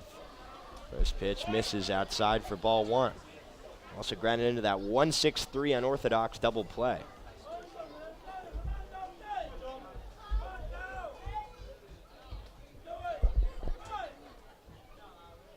1-0 pitch. Big swing and a miss. Now 1-1.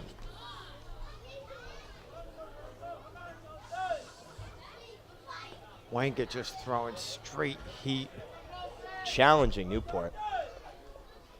Reed batting .284. 1-1. That one dropped off the table. Big swing again from Reed, but it was over the ball. Now 1-2. Yeah, that one just tailed inside on him, and he took kind of an uppercut swing at that pitch. So Wanger getting ahead early. 1 on, 1 out. Here's the 1-2 pitch. High fastball, easy take.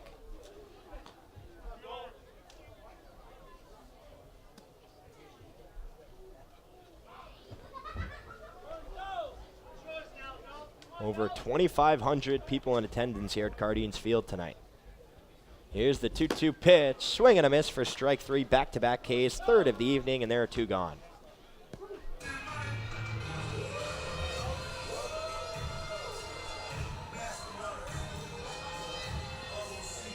So once again, challenging him on the fastball. Reed couldn't catch up to it, so that'll bring up Zach Hogeson with Austin still on first. Now 2 down in the inning, and his last time up, he hit that double all the way off the center field fence.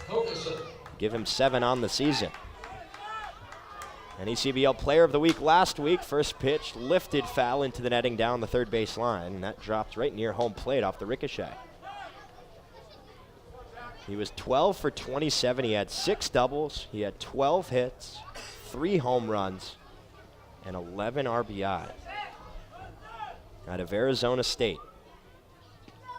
Played center field in basically every game this season, and left field tonight.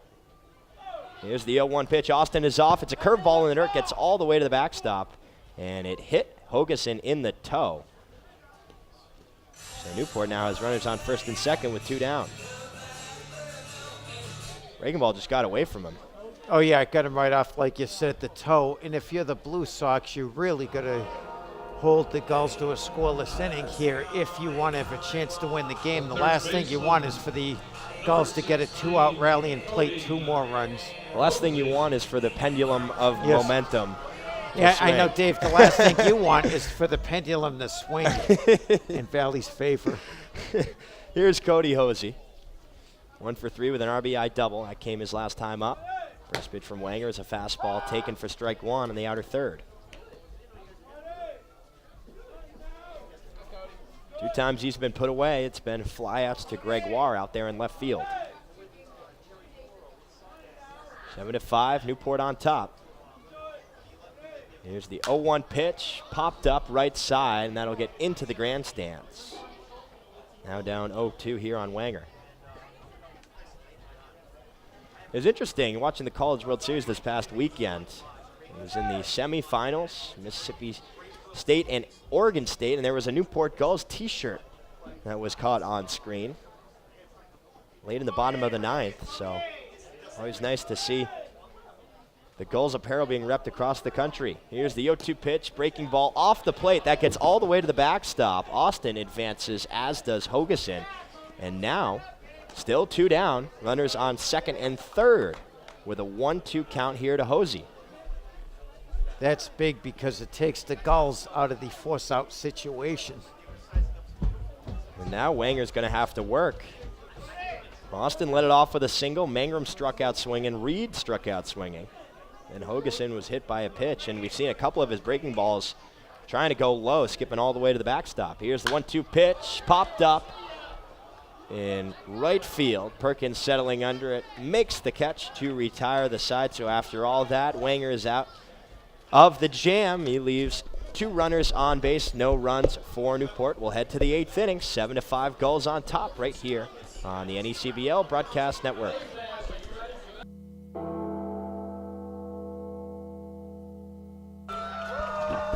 Top of the 8th inning, we have a ball game here in Newport, Rhode Island. 7-5 Gulls on top.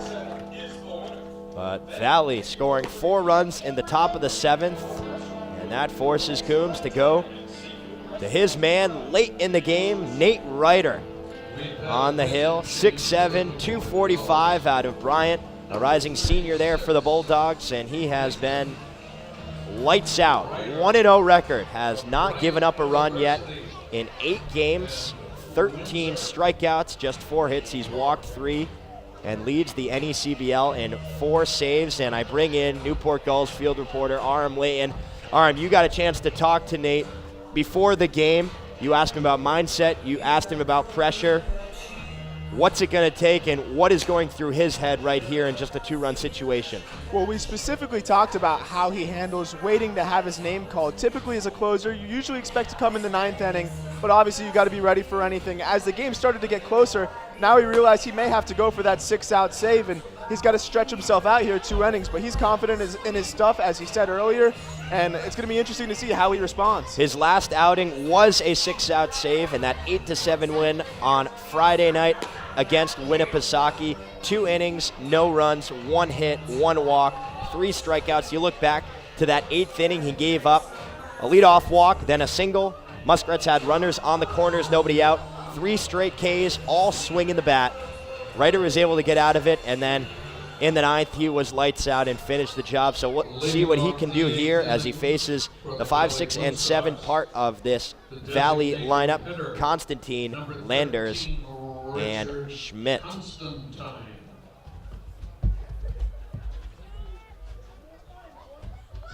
Constantine had a single and scored last inning. Led off. First pitch, fastball, check swing, doesn't matter, caught the outside corner for strike 1.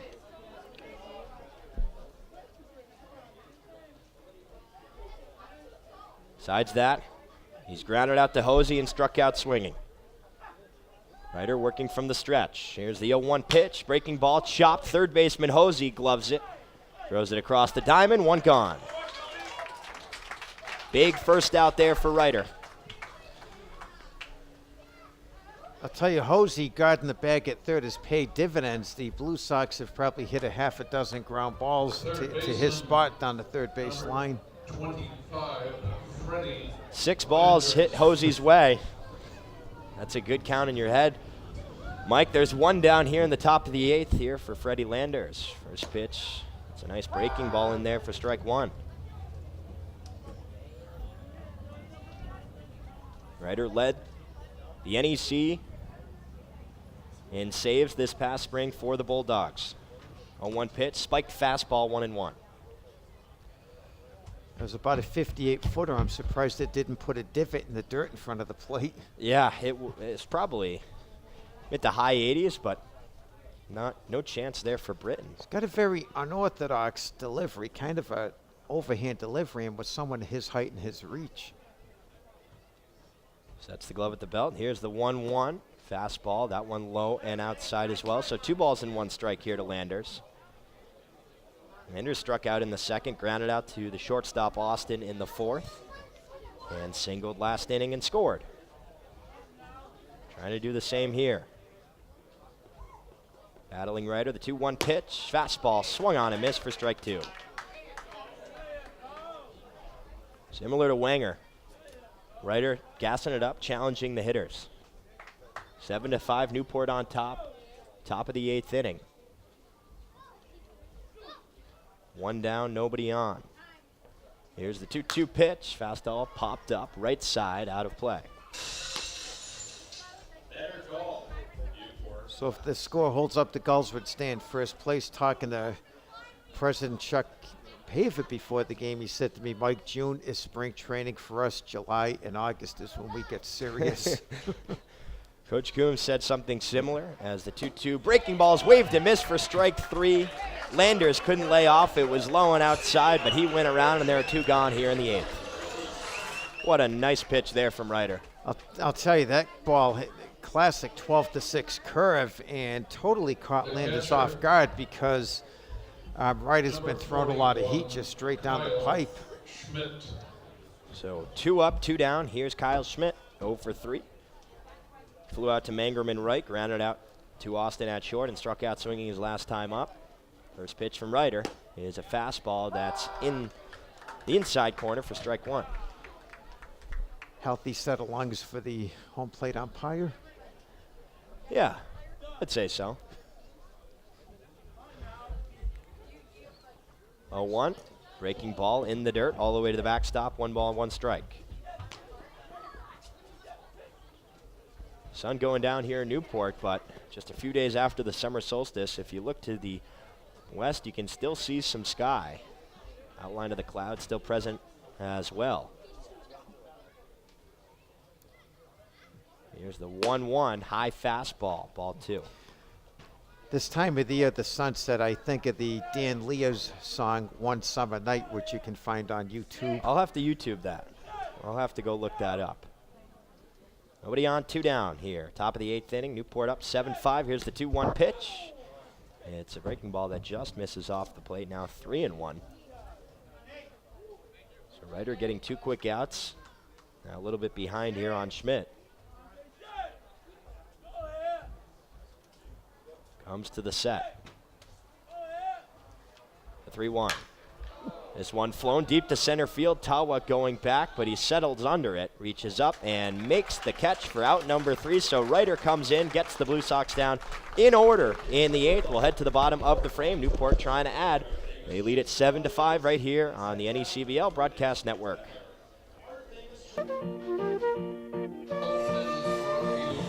Just past the 9 o'clock hour here on the Eastern Seaboard. Newport on top 7-5, looking for a few more after the Blue Sox put up 4 runs in the top of the 7th inning, but Nate Ryder came in and shut the door in the 8th. We have a pitching change here for Valley. It is number 38 on the hill for the Blue Sox, and that is Timothy Jostin, lefty, 5'11", 175 from Cal State Fullerton. Rising sophomore out of Santa Clarita, California. And his line on the season, this is his 2nd appearance. He has no decision, and he's given up no hits, no runs, 1 walk, and 2 strikeouts. Britton digs into left-handed batter's box. First pitch is just a little low for ball 1. Britton with 2 doubles, 2 runs and an RBI already on the evening. 1-0 pitch, big swing and a miss. And looking ahead to the Blue Sox 9th, they got the 8, 9, and 1 hitters coming up. So it'll be interesting to see if Coach Rayola has Jalen Smith pinch hit for one of the scheduled hitters. Justin steps off and asks Schmidt to go through the signs one more time. 1-1 pitch, breaking ball, low in the dirt, 2-1. Austin out of Cal State Fullerton had some time in the NCAA tournament. Relatively late comer here to the Blue Sox. 2-1 pitch, foul tip into the mitt. Now 2 balls and 2 strikes. 7-5, Newport with the lead, bottom of the 8th inning. The break-even offering. Breaking ball, that one slides low and outside. Now we got a full count here to Britton.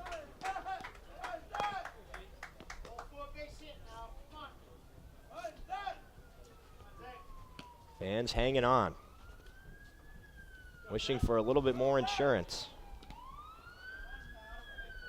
The 3-2 pitch, slow fastball, waved and missed for strike 3.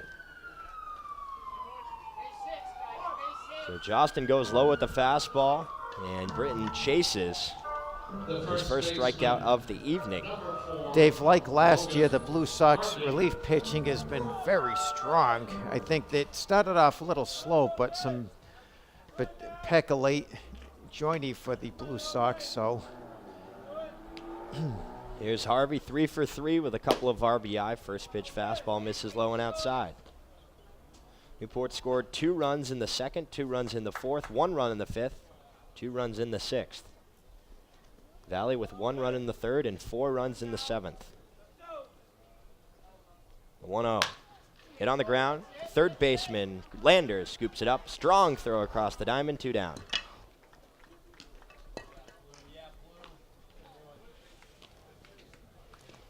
First time that Harvey's been retired this evening. Jostin has come in and done what Ryder did to the Blue Sox. He's just 2 quick outs. Here comes Dylan Blue. Blue is 0 for 3 on the evening.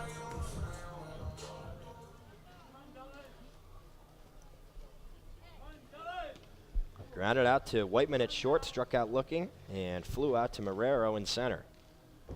Trying to extend the inning. First pitch fastball, that's in there for strike 1 in the low and outside corner. Blue out of Washington State, rising junior there for the Cougars. Bats in the left-handed batter's box. Jostin from the windup. The 0-1 pitch, fastball well inside, 1-1.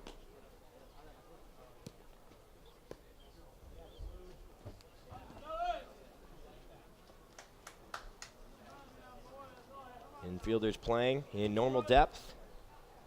1-1 offering, slicing down the left field line on a line, and it will get foul. And into the bullpen. Nice piece, but just couldn't straighten it out, and it's now 1 ball and 2 strikes. Yeah, Plu would have had an easy double because Gregoire was shaded well over towards left center field. And if it bounces fair, it's probably slicing into the bullpen, and that is an automatic ground rule double here at Guardians. Seen it a couple times so far this season. Nobody on, 2 out. On with the 8th inning. 1-2 pitch, curveball in the dirt. 2 balls and 2 strikes.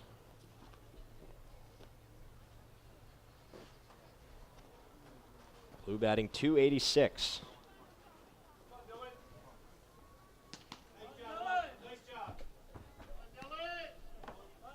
Newport trying to improve to 10-6. Take sole possession of the Southern Division standings. Here's the 2-2, and that one is low and goes to the backstop as well. So a couple of low pitches missing by a good margin here from Jostin. And Plu's worked his way into a full count.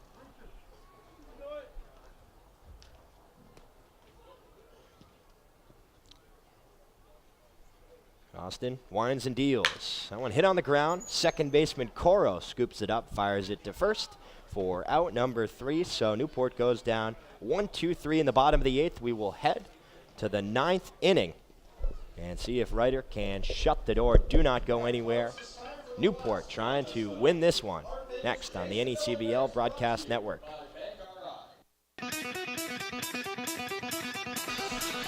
We go to the 9th, 7-5, Newport on top. Dave Peck alongside Newport Gulls scorekeeper Andre Olivier, the voice of the Valley Blue Sox, Mike Lord, and Newport Gulls field reporter Aram Layton. It's been quite the ball game. Valley scratching and clawing themselves back into this one. They're not giving up without a fight, I'm sure. That's why they have an 11-3 win-loss record so far this season. But Nate Ryder, who has been extraordinary in this situation, trying to give Newport the win and get them in the double-digit win column here already on June 25th. It'll be Whiteman, Coro, and Perkins, 8-9-1. First pitch from Ryder is a fastball in there for strike 1. Yeah, one thing about the Blue Sox, Coach Rayola's been very happy with the grit that this team has shown, coming back twice from 5-run deficits to win 2 of their 11 games. 0-1 high fastball, easy take there from Whiteman. That's a sign of a good team. Late in games, how do you respond? Newport has done it, Valley has done it. That's why it's a clash of titans here at Cardines.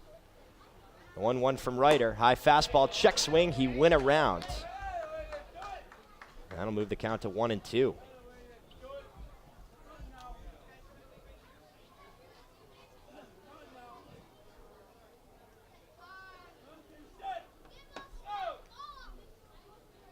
Long pause. Here's the 1-2 pitch. Breaking ball stays high. It even things up at 2-2.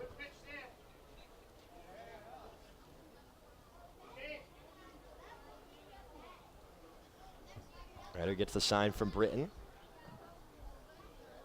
The break-even offering. Fastball lifted into right field. Mangrum going to his left. Settling under it. Reaching up. 1 gone. Another big first out. That's been the key to Ryder's success. Newport 3-2 in its last 5 games, trying to win its 2nd straight.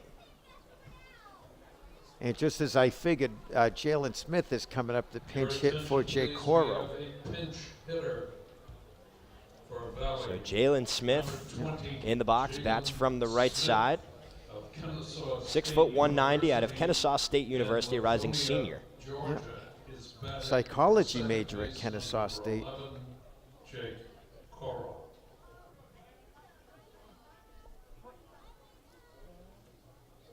Smith batting .341. Off day, but not anymore, as the first pitch breaking ball drops in for strike 1. Well, I talked to him before the game. He says, yeah, I get the day off. I says, I don't think so. I says, if it's a close game, I think we'll see you pinch hit in the 9th inning. He has 15 hits, 2 home runs, 11 RBI. Here's the 0-1, another breaking ball, check swing. He did not go around as the ball bounces to the backstop. The count moves to 1-1. Had 3 hits, including a home run in a win over Upper Valley at McKenzie Stadium back on Friday night. Valley could use him here.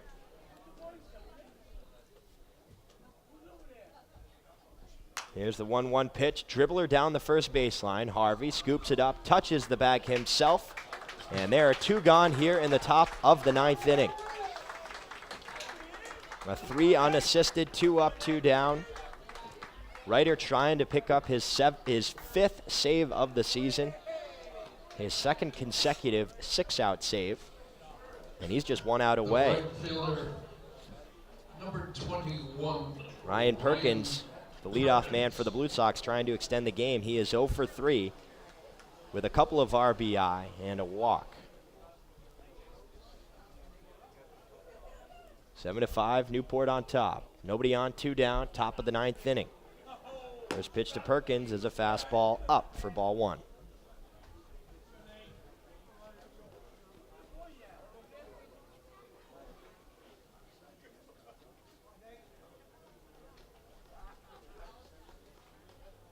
Long pause. Slide step, 1-0 pitch. Breaking ball misses low. 2 balls and no strikes.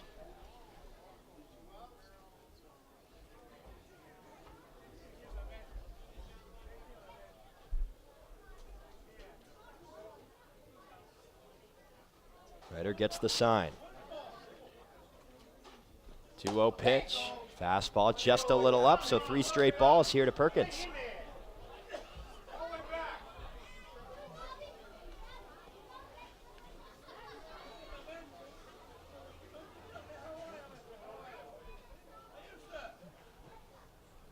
The 3-0. Fastball taken for strike 1. Ryder trying to battle himself back into this one. He has a 2-run lead. Andre Marrero would be up next if they get there. 3-1 pitch, high fastball, chased and missed for strike 2. And that would have been ball 4. So 3 balls, 2 strikes, 2 down. Top of the 9th inning. Crowd on its feet. Here's the 3-2 pitch, and it runs inside for ball 4. Well, that time he didn't swing at a ball. Started in, ended in. A nice take there from Perkins to extend the ball game. Bring up Andre Marrero, walked in the first inning, struck out swinging in the 3rd, lined out on the magnificent play from Dylan Plew in the 6th inning, and grounded out to Hosey, but did pick up an RBI in the 7th. He represents the tying run here in the 9th. Ryder from the stretch. First pitch is a fastball taken for strike 1.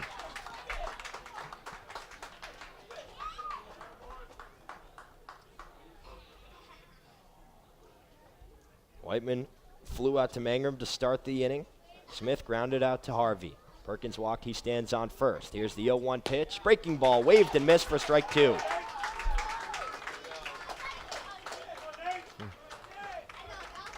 Harvey trying to close off the deal. Pick up his 5th save of the season.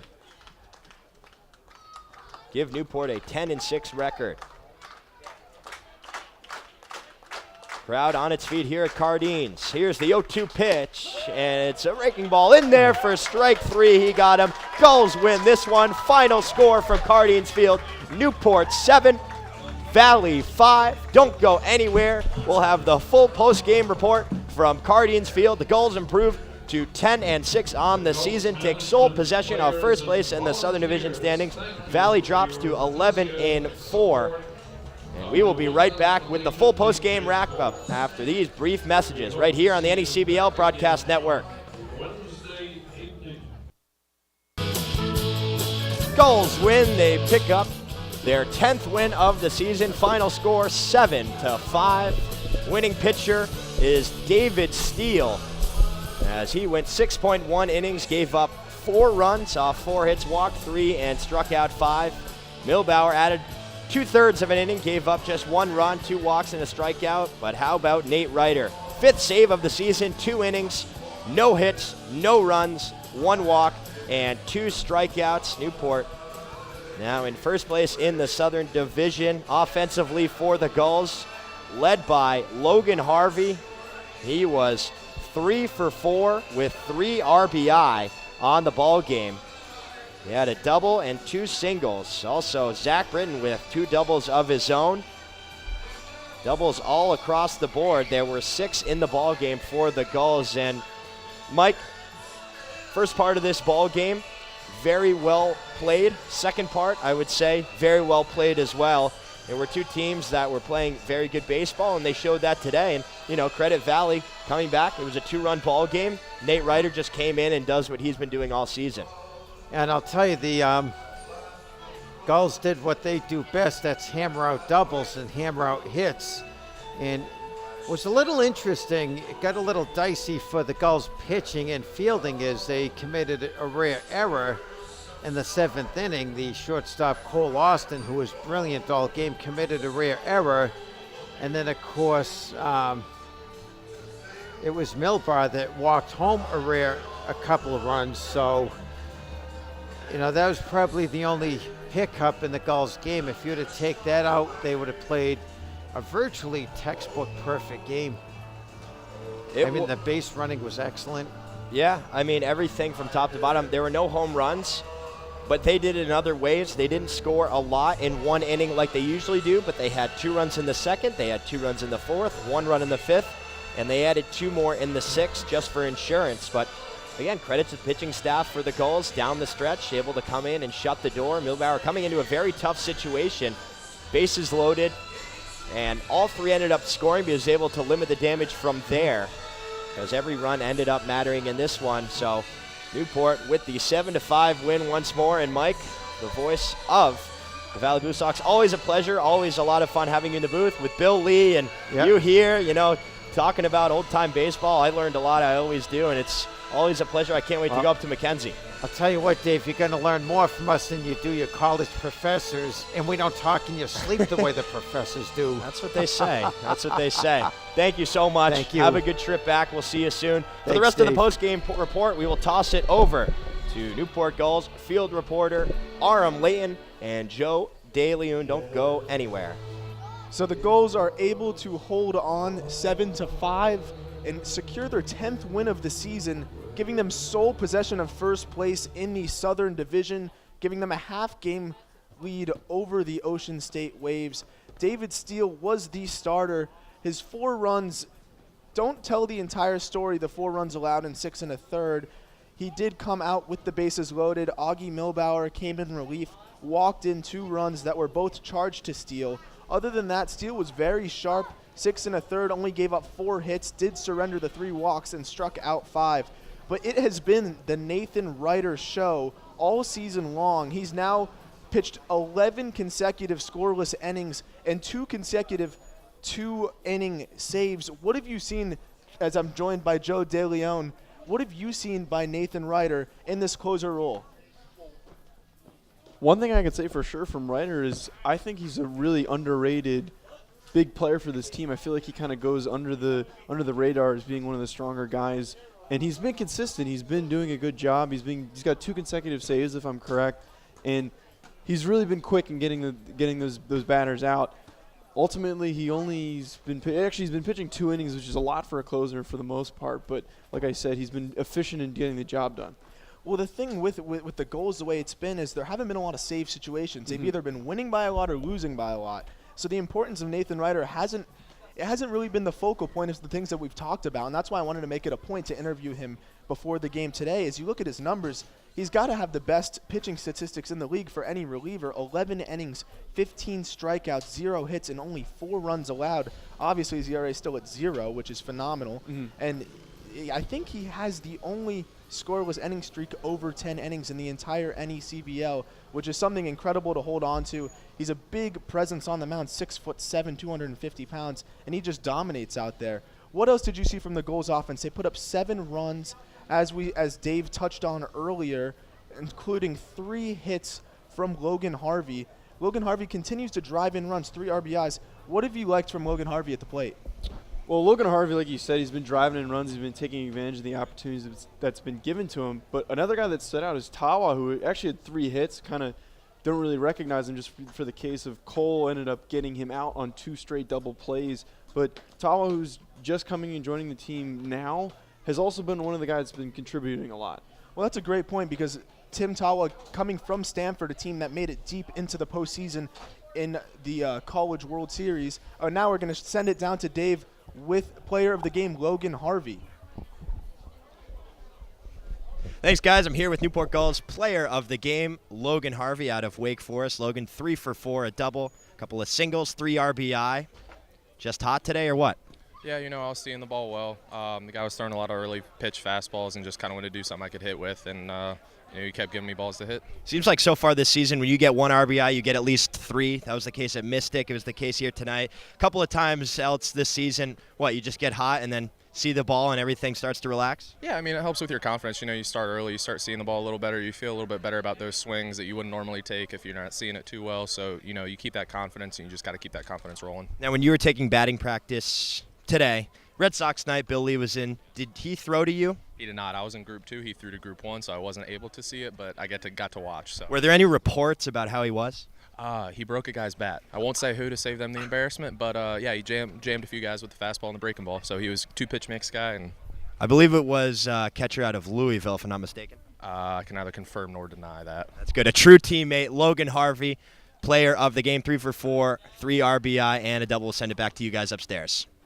I did happen to see that bat break in batting practice. That is heartbreaking, and it's not something you want people to find out. So, great teammate right there, Logan Harvey. And going into Logan Harvey's stats, as we talked about the RBIs, he's second on the team with 15, only trailing Cole Austin. For Joe DeLeon, I'm Aram Layton, and we are signing off for the day. Thank you for watching the NECBL Broadcast Network.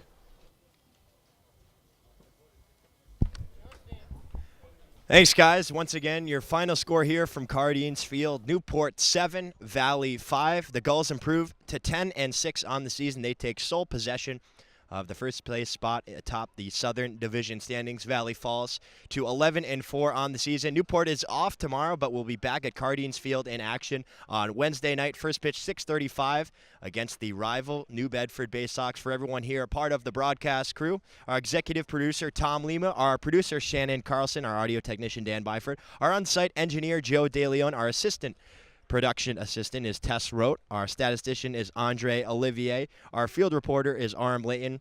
For the voice of the Valley Blue Sox, the legendary Mike Lord, I'm Dave Peck saying so long from the city by the sea.